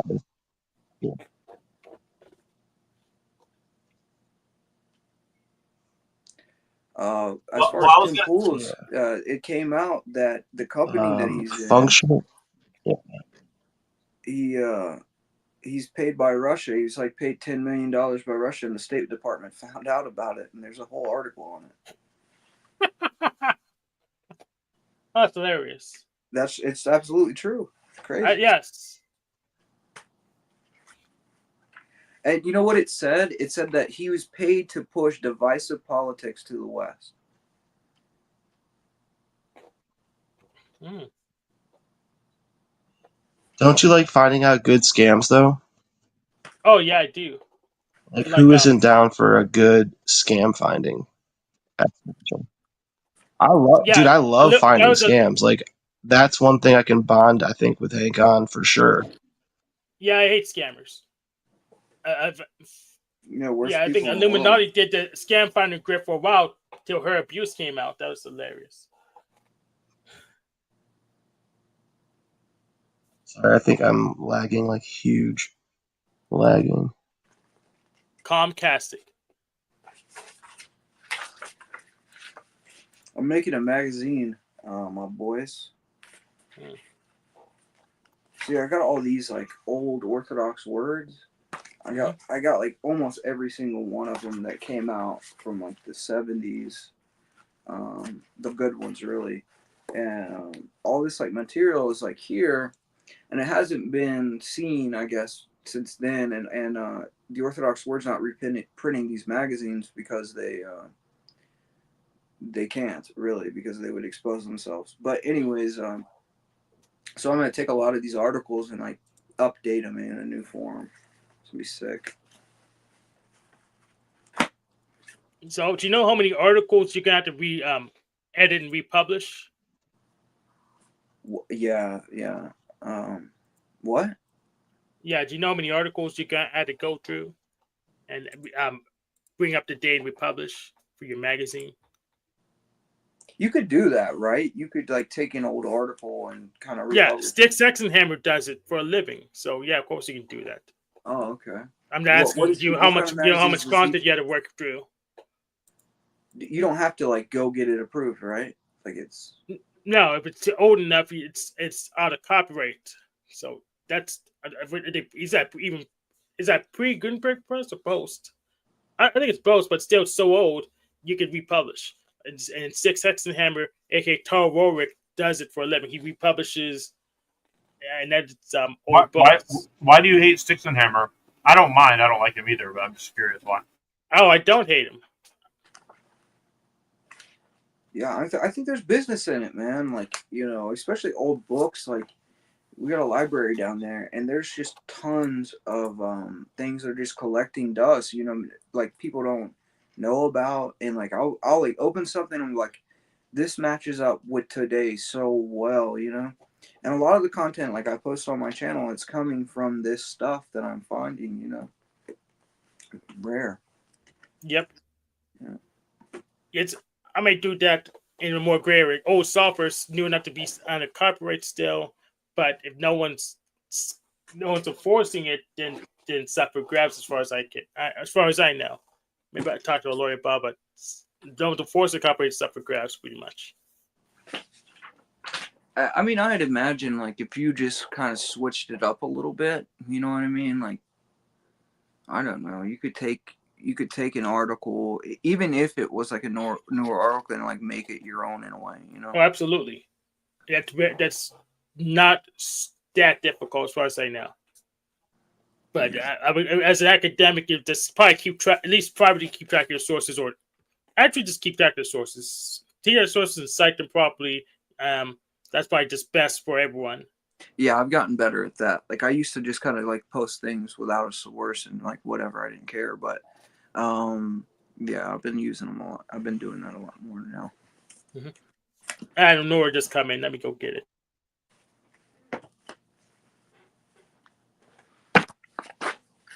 This book's kind of sick.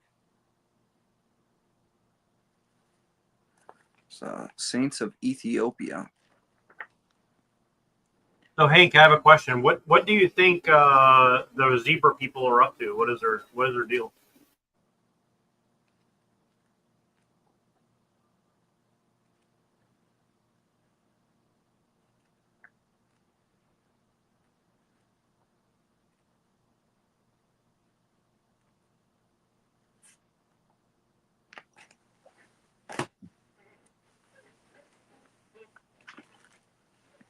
Zebra people. What are you talking about?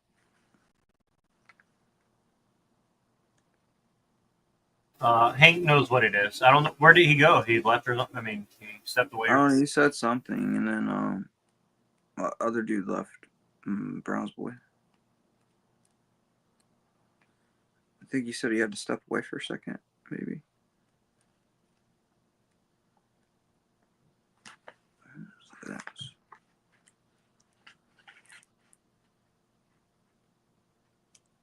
When he comes back, I'll ask him again. But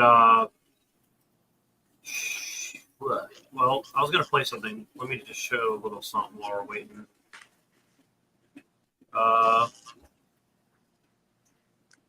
Okay. Got boxing stream now. I got a garden tool.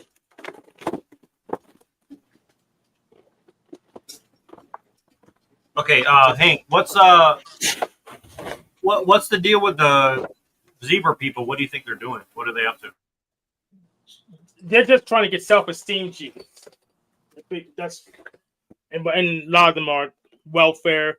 Mad Mystic went to jail because her ex-husband popped her, but they're just here trying to be in a police to get self-esteem juice.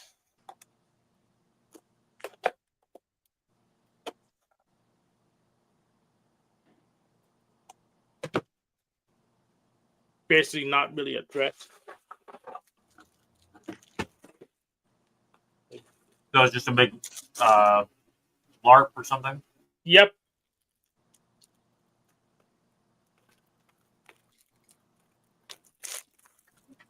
But yeah, so go ahead. Sorry. This is called Bill. This is a garden tool for cutting stuff in the lawn.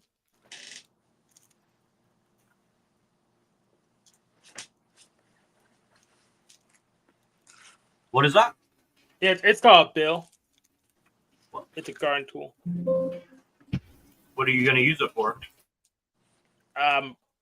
Cutting tall grass that I can't get with the riding lawnmower. Probably will put on a stick.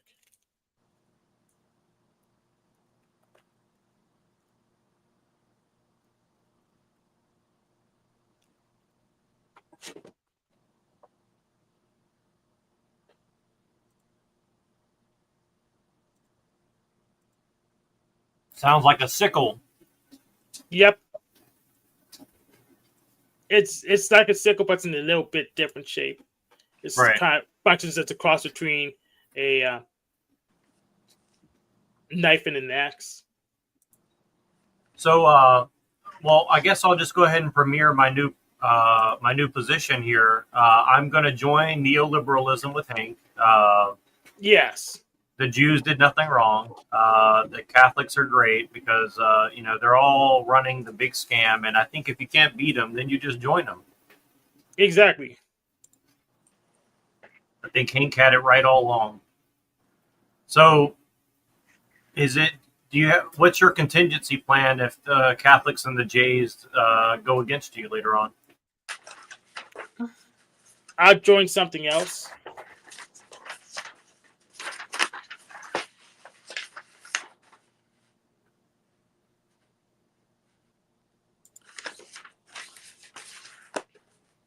Do you believe in an afterlife?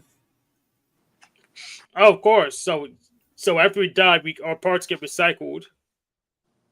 So there you go, Afterlife. What are you going to be recycled as? Hopefully, if you had your choice. If I have a choice. I think tearing myself with a gemstone seems pretty neat. A gemstone? Yeah. Take the carbon, and compress it into a gemstone.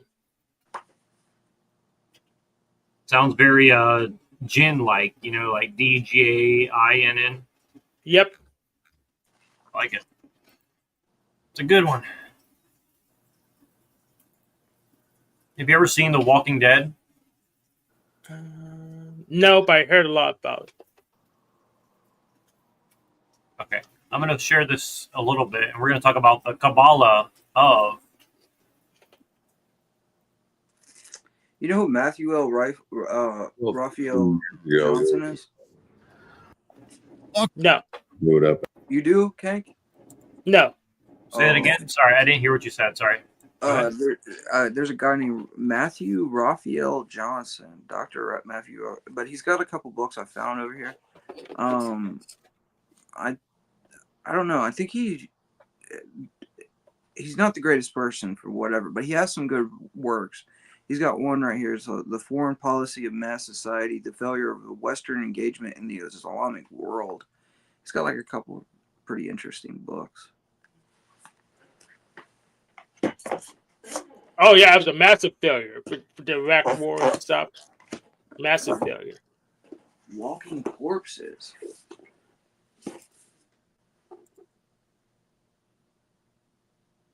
Leprosy in Byzantium and the medieval West. Oh shit.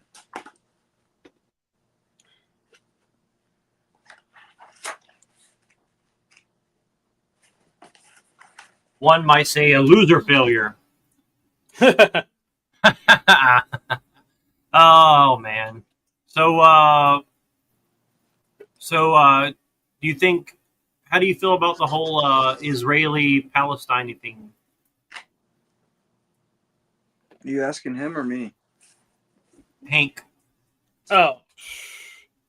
It's a boondoggle where Israel make money. It's going to end soon, probably, because Trump doesn't want to give any money.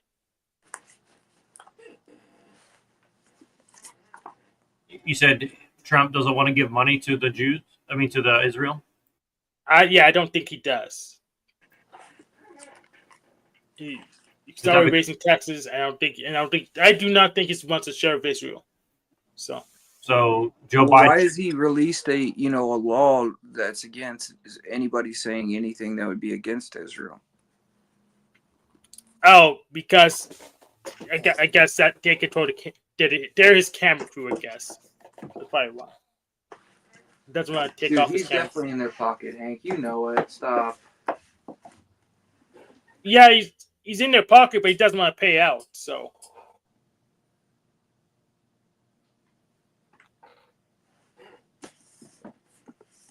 You don't get rich by spending a bunch of money. I don't think he would be spending his own money. I think he would be spending our money. You spend so much money. Well, I don't know. I'm not rich. I don't know. Yeah, I think the reality of it is that we seen what happened when the last president said something against Israel, and that was JFK. So.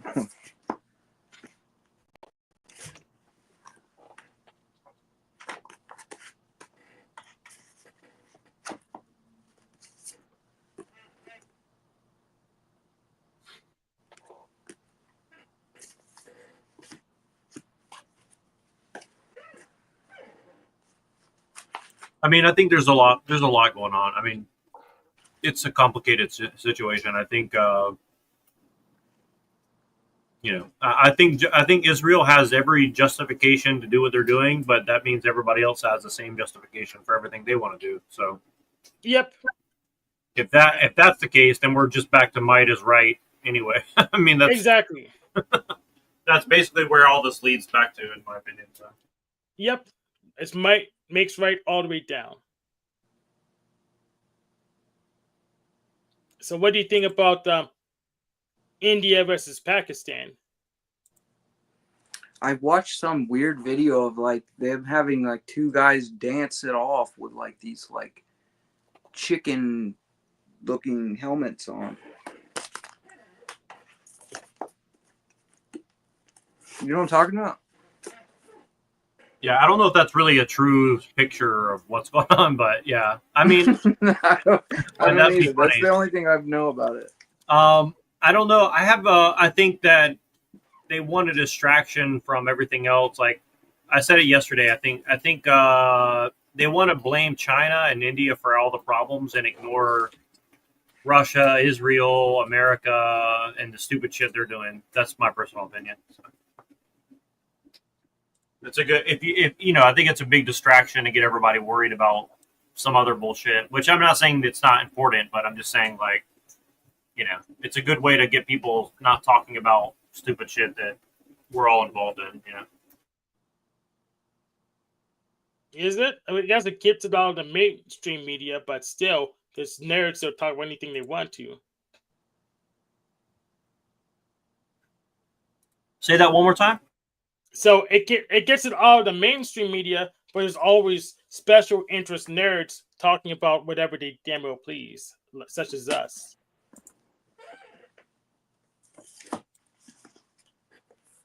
But now we're back to the real question. What do you think of the Carmelo Anthony situation? I don't think about it. Do you have any opinion about the track meet stabbing stuff? Nope.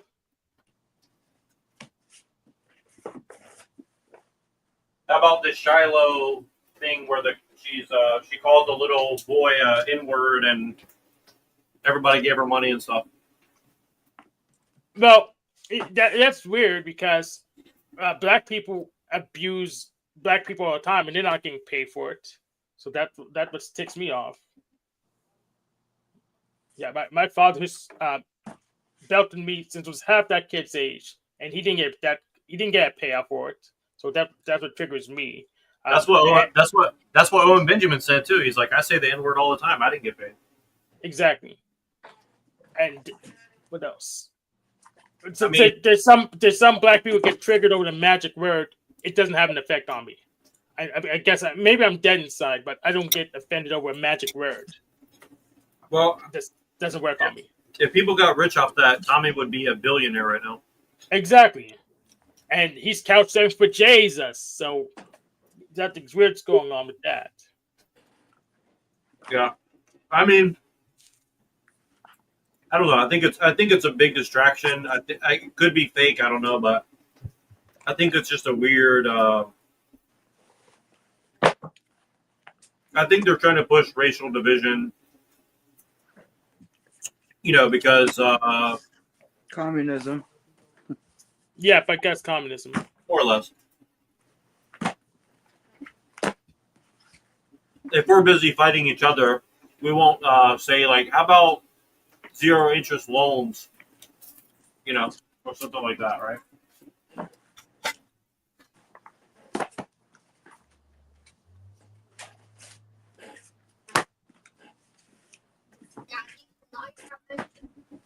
I think that housing.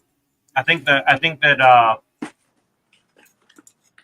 housing and jobs are the two biggest problems right now. Like, people don't know where they're going to get their next meal. People don't know where they're going to sleep. So, drugs are everywhere. So, until they address those things, I'm just kind of done with the political shit. I think it's. Oh yeah, the worst part of the housing thing is that there's a whole bunch of buildings that are unoccupied, including actual houses. So are we gonna plan to get them in, get people in those, or do we just need to go in there without asking for permission?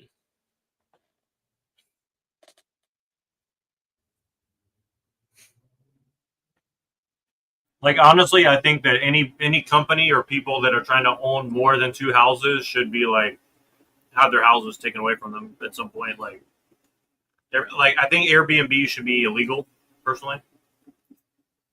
No, I'm okay with Airbnb being legal, but it is just this house is not used, then someone's going to have to use it. I'll make that illegal. We need to have a plan to get all the houses back into use, and probably all the business properties too. Maybe we'll be more lenient on the business properties, but definitely all the houses back into use.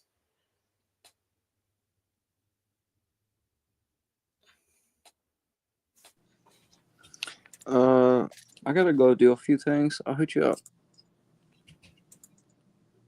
Yeah, I may have to do a few things soon too. I need I think I may need another. Need to get lunch. I need to get refreshed, so I'll be prepared for the Machine Light show probably. Yeah, sounds good. Thank you guys for showing up, and have a beautiful, wonderful evening and day and night. All right. And I'll see you guys soon. Excellent. Bye-bye, guys.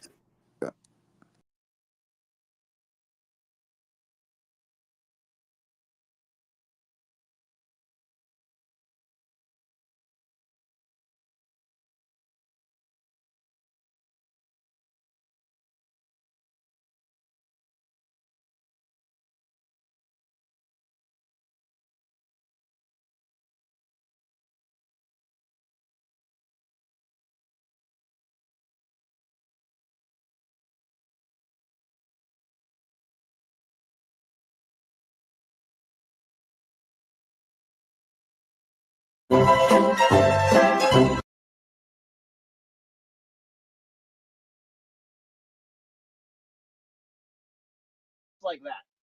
This is what I think should be hung over Israel.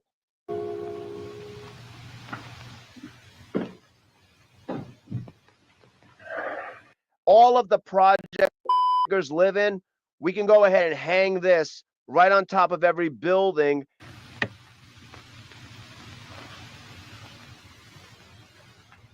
After we kick you and send you back to Haiti.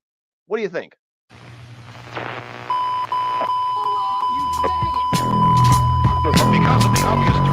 My dogs don't bark, but they get off. Fuck around and get your whole face bit off. Sinister, spit truth like a minister. So until I'm a monster, winter, break time, nighttime. Nigga trying to creep and keep from dying in these motherfucking streets. Fuck the police. From a black man's point of view, spray that shit, say that shit. We right in front of you, each and every one of you. I'm not gonna tell y'all niggas what we gonna do, but whatever y'all did, put two on it and put a foot on your neck with a shoe on it. Resident Evil. It's all on camera and they still don't believe it. Clowning. What do you think? Damn, real talk. I'm leaving all you clown ass niggas outlined and sharp. Stay black, pay back from way back. I'm the homie, but the motherfucking homie don't play that. This is down. Jesus, one of my when the night time falls. The Jews are the ones who killed Jesus. This the final call. The final call. Steve. And okay, maybe I'm gay. Maybe my wife really is a man, like all these people say. Maybe her name is Big Mike, and maybe she does have a huge dick. But you know what? It doesn't matter. Just go out and vote for Kamala, even if she's retarded. Okay, we got Joe out of the way. Just vote for Kamala so we can win this thing, and we'll figure it out. Okay? I'm a man up, nigga. Get what I gotta get. A bitch nigga gon' talk a whole lot of shit, which is the main reason why you stuck around. And I don't fuck around. I'm blowing new purple in a new circle. I don't wanna hurt you, but I'll disperse you and send you back to the Jesus was also a Jew, so if you want to kill the Jews, Not really. I mean, if you really think about it, Jesus was white. I mean, he's not really a Jew. He didn't belong to the tribe of Judah. When it come back to me, black to me, with my hand on that thing. I'm from the home of the brave, land of the gang. When the night will fall, this is down to you all. When the night time falls. This the final call.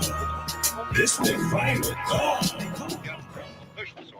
It's for private citizens to stay in their home. No, he wasn't. He wasn't part of. Get your passport, nigga. The nature of this crisis has been of the tribes that believed keeping a pathway to God was only for the Jews. Give you a really extreme political opinion, right? This Hitler guy's actually the man. You'd be like, everyone has good points. Like, there's no way you're not engaged. God, let me tell you how I know I'm not wrong. Because the Jews went ahead and killed Jesus, rejected him as the Messiah, and then Jesus and his apostles understood that they were never going to accept him as the Son of God. So they gave the word to the Gentiles, which is us, who are not Jewish. Yo, is he dying? Office and factory workers are being urged to stay at their places of employment. Unless Jesus died, the only way for the mission of Jesus Christ to happen was for him to be killed by his peers. No, I agree. I can agree with that it did fulfill prophecy. But you can't deny that the people who wanted him dead were Jewish. And the reason that they wanted him dead was because they didn't agree with his message to give everybody a pathway to heaven. Not make any attempt to get to their homes. However, in spite of this urging and warning, streets and highways are packed with... But Jesus felt that everybody can have a pathway. So one group of one people from thousands of years ago was not okay, and therefore... Absolutely. I mean, it has nothing, beside the fact of what they did thousands of years ago.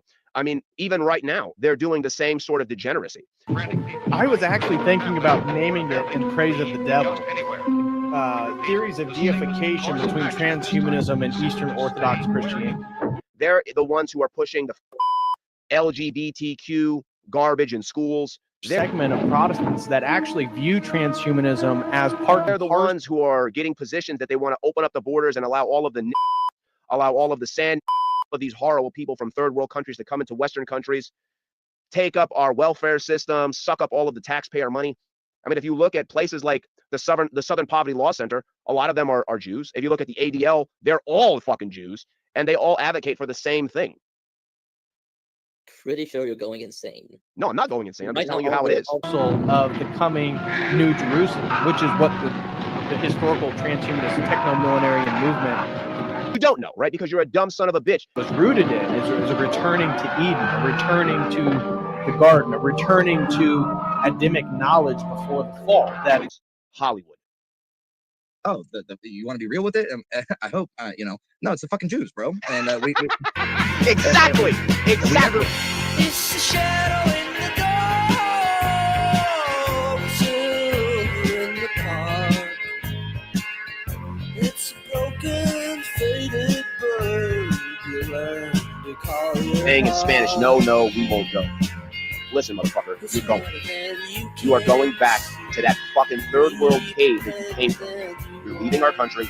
The crime is going to stop. We're going to stop giving you so much fucking money, okay, that can be given to American citizens who actually pay taxes and go to work.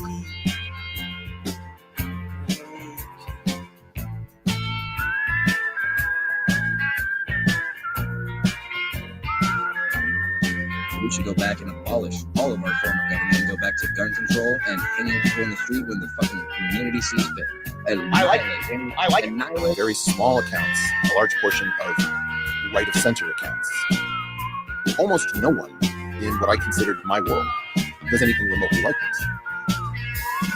In other words, if you walk into a physics club, good luck finding a annihilate those who are not committing or a cause that serves their fucking community or purpose. And good luck finding anybody who will believe almost anything that you tell them or will do so publicly. I took it.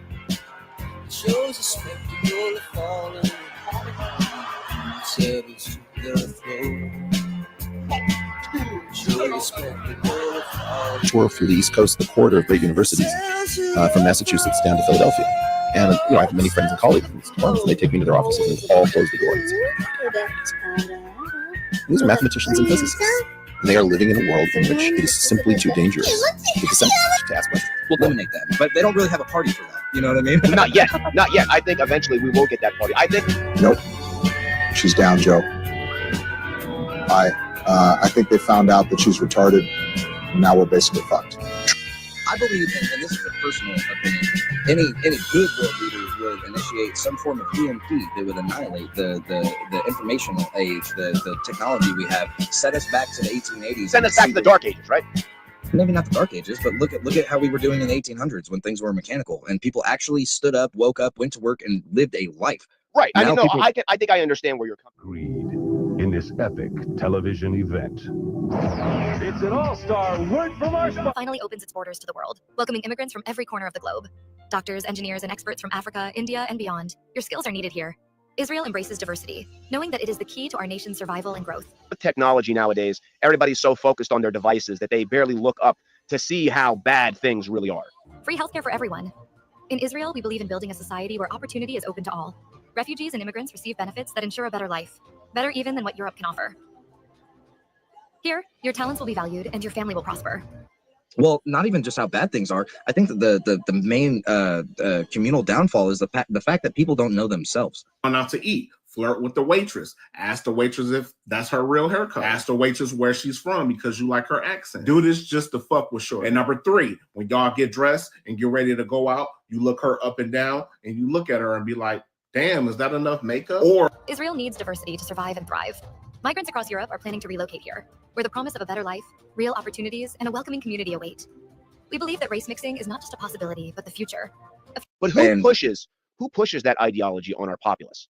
you can hit her with, is there any more makeup left? Every time you look at her, you gotta look like you stopping yourself from laughing. She's gonna think she looks like a clown. Let her figure it out.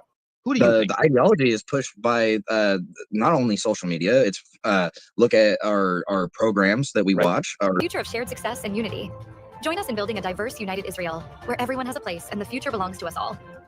Israel is the better choice for migrants compared to Europe, offering not only a welcoming environment, but also strong financial stability. Trump is killing us at the polls. So yes, It was the entitlement of these people is fucking outrageous. Kill her. If that bitch playing games with you, acting like she hot shit, like she don't need you, well, I'm gonna tell you what you need. With a robust economy supported by Holocaust reparations and a commitment to growth, Israel provides a secure foundation for immigrants to thrive. 1, when you out with her and her friends, laugh at all her friends. Whenever she try to be funny, straight your fucking face. Don't even let her see a wrinkle. It's gonna fuck with her mental. This influx of resources creates opportunities for newcomers, ensuring that your skills, contributions, and families will benefit from a prosperous future. The same dream. So coming out to this dream, this once the shaman told me that actually the best thing happened in this planet right now is the Trump to be the president. In Israel, you're not just welcomed, you're valued. It's out of control. Who the fuck do you think you are? No, we won't go. Cisco, we all know about the Tuskegee medical experiment, Operation Northwoods, Operation Mockingbird, Operation Ajax in Chile. We know that conspiracies are the lifeblood of the world. I said, how is this possible? It's the best thing to happen. He said, yes, because he's so irrational. He's so crazy. Let's actually create that awakening, that we finally wake up. Theories about whether or not Muhammad was a historical figure. I tend to lean in the position he probably was, although I've seen some arguments that are very interesting. I'm no expert, that's for sure. But, a gentleman that I'm not the biggest fan of, but Jason Giorgiani. Because before it will be another guy, and everything was similar. But he's so different than anything else. So he's the magician who waking us up. What do you think about that? He has some interesting ideas, and he believes that Islam was actually a militaristic attempt at revenge due to factional powers within Iran or Persia at that time, and that every trade group is a conspiracy. The Twitter files are about conspiracy. Group of people aided how they could control things utilizing different things like drugs and things like that. Where the neurosurgeons got involved, which is my clade, we would drill the tops of the heads off, put wires into the thalamus, put electricity in there, and kind of see what kind of behavioral changes we could have. In the Muslim conquest, and then aided in the conquest of Persia. Could be, not always sure. But so we're living in a world. Hopefully, you've achieved a point in your life where you've been invited to many conspiracies. And if you haven't, I'm really sorry. One of the guys that was in that program was a guy named Professor Delgado. He got the idea to take it in a bigger animal. When he saw that we could control the behavior with a wired device, he said, what if we do it wirelessly? So he checked it in monkeys and checked it in bulls, and it turned out you can do it wirelessly with RFID chips and semiconductors.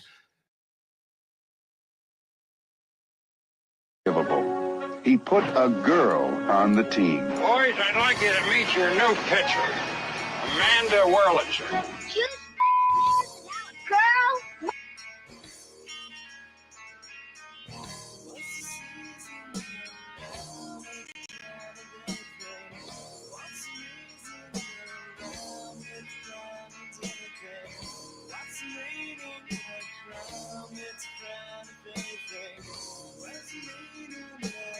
Have an American, and that's conceivably fine with having a. But they're everywhere. Now, what is a conspiracy theorist? It's somebody trying to figure out what these things are from outside. The same family, the Day family. Fox got me, but he got you too, but he used his wife as like a puppet. Oh, I don't know anything about the situation. Oh, I'm neutral. I don't. Called Ketef Hinnom. And what you're looking at is the earliest recovered archaeological section of the Hebrew Bible. So if you've ever wondered what the earliest... Then the CIA took it to the next level. They said, well, since this is electromagnetic radiation, and if you can get it wirelessly, what if we did it through light through screens? And it turns out, you can. It's just interesting that no building has ever collapsed like that. Wow, gosh, that seems like a really high penalty to pay for just noting whatever. And the instant you say that, some member of a group of 10 friends will say, oh yeah, I bet it was a bunch of thermite placed by Israelis, right, Einstein?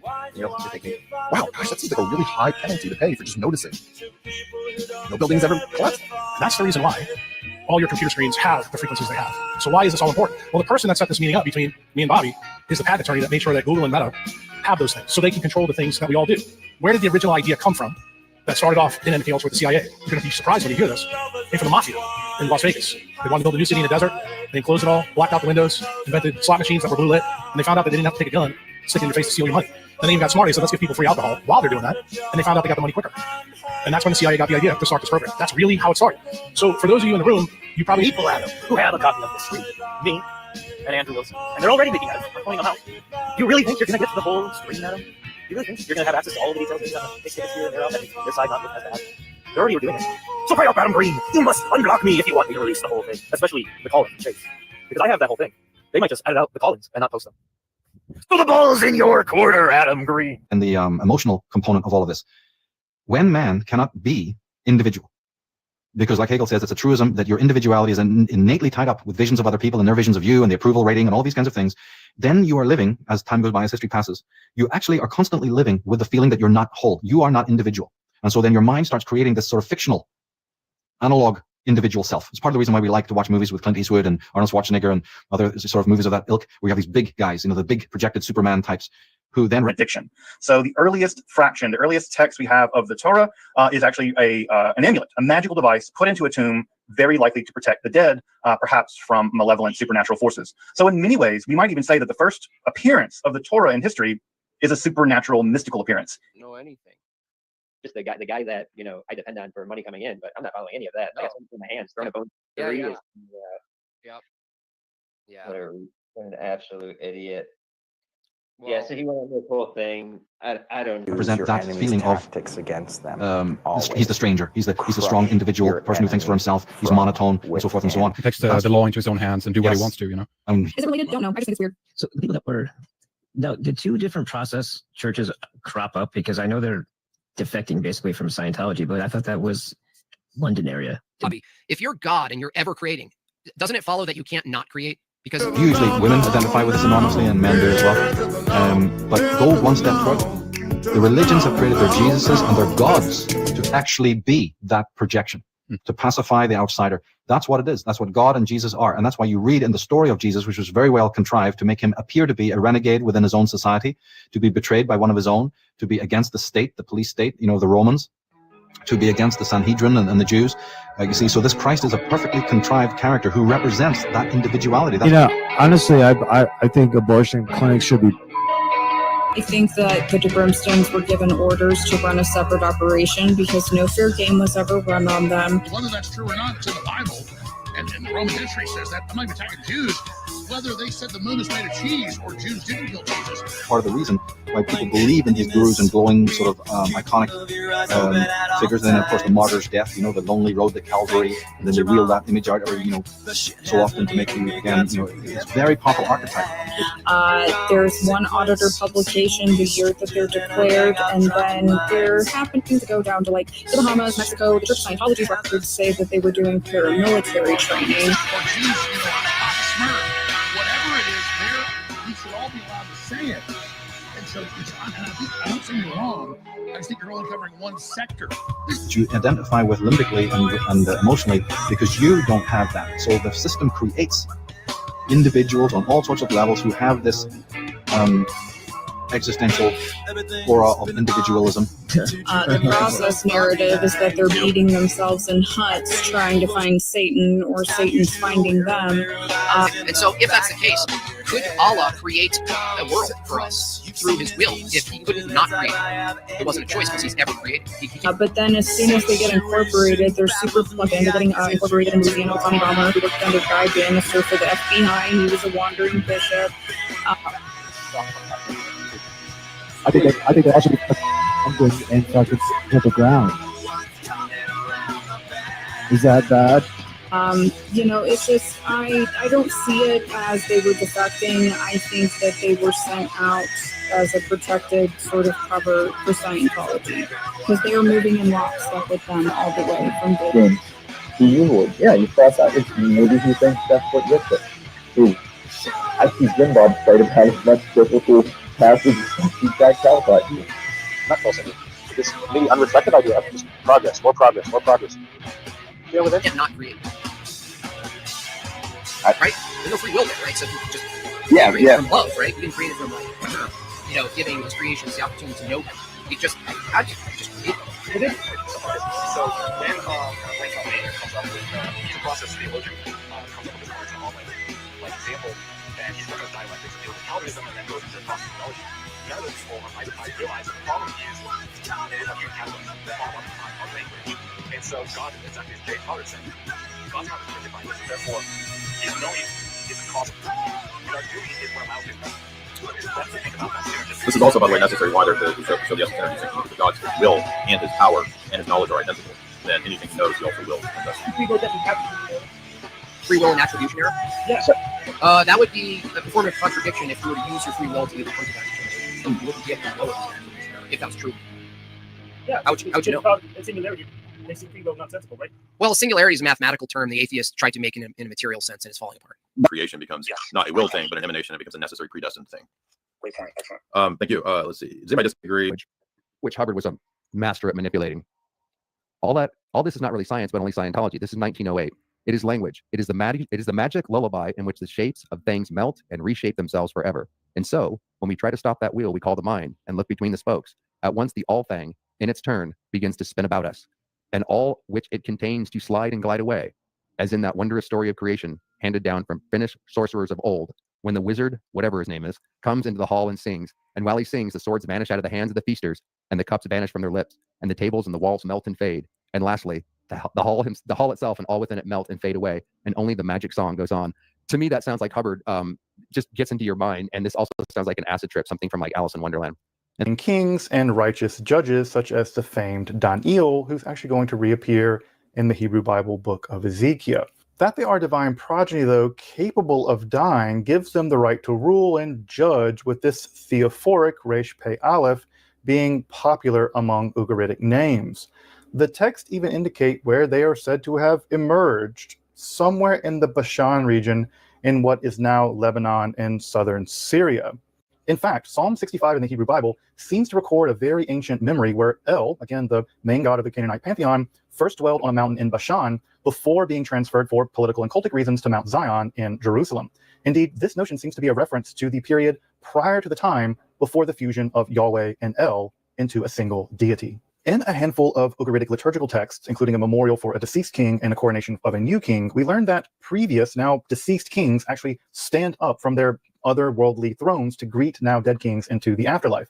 Thus, it appears that while not all Rephaim were kings, kings may live as the descendants of the original Rephaim and then also go on to dwell with the deceased Rephaim and them.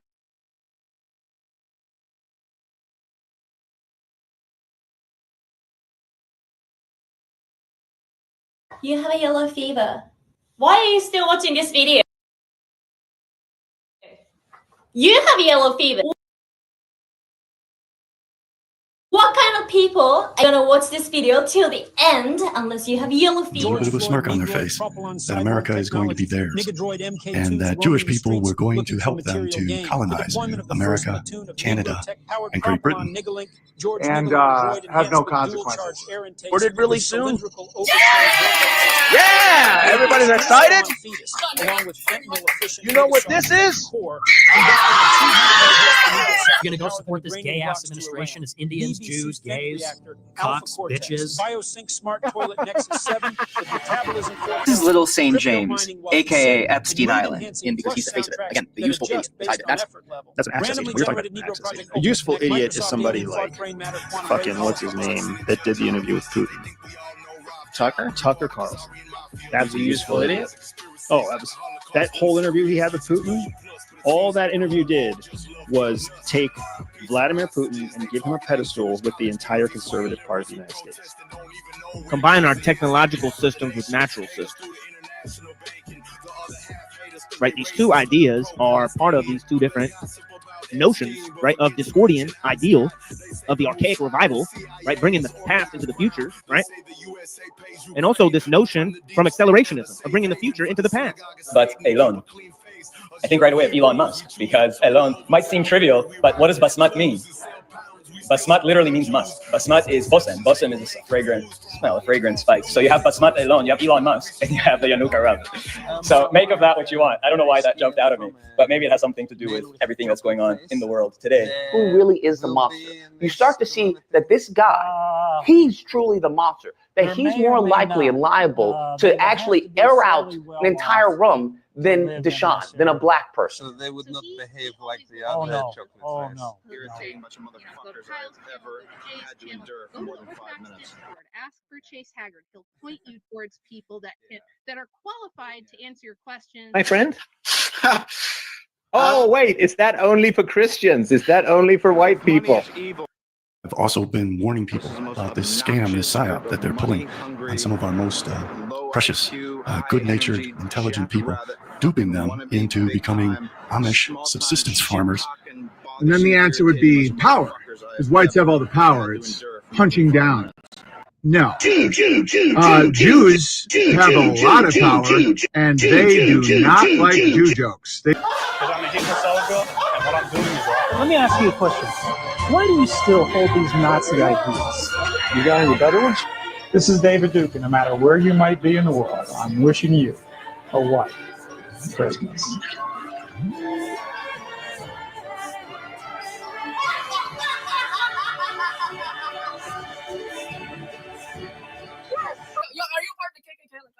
I'm part of the I Hate crew.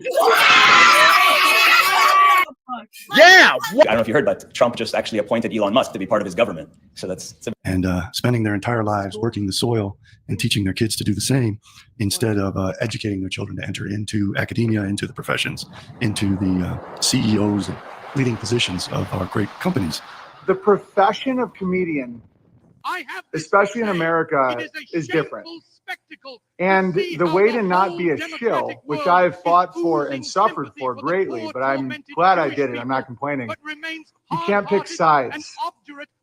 So the purpose of the jester is they keep the king's ego in check. When it comes to your country, things get a little different, right?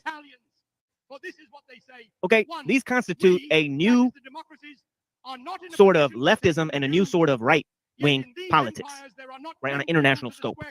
Okay, techno-Gaianism and transhumanism. No, fuck that. You're gonna be in the Peter Thiel network?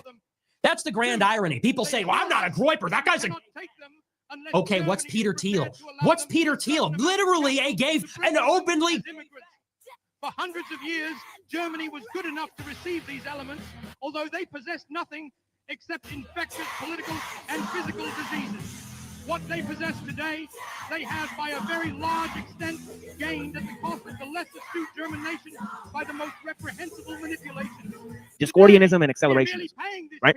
Discordians believe in the idea of pirate utopias, right? While accelerationists believe in the idea of inflation instigated and carried through by Jews, utopian and technocratic life, right? In the United States, there has, in this entire period, been a process of discouraging, especially white males, from doing that, and instead encouraging them to pursue this Esau slave soldier lifestyle of either going into the military, especially during the Middle Eastern wars, and or becoming like the Amish, subsistence farmers, dirt poor, raising chickens, having their own vegetable gardens, living in very tiny houses.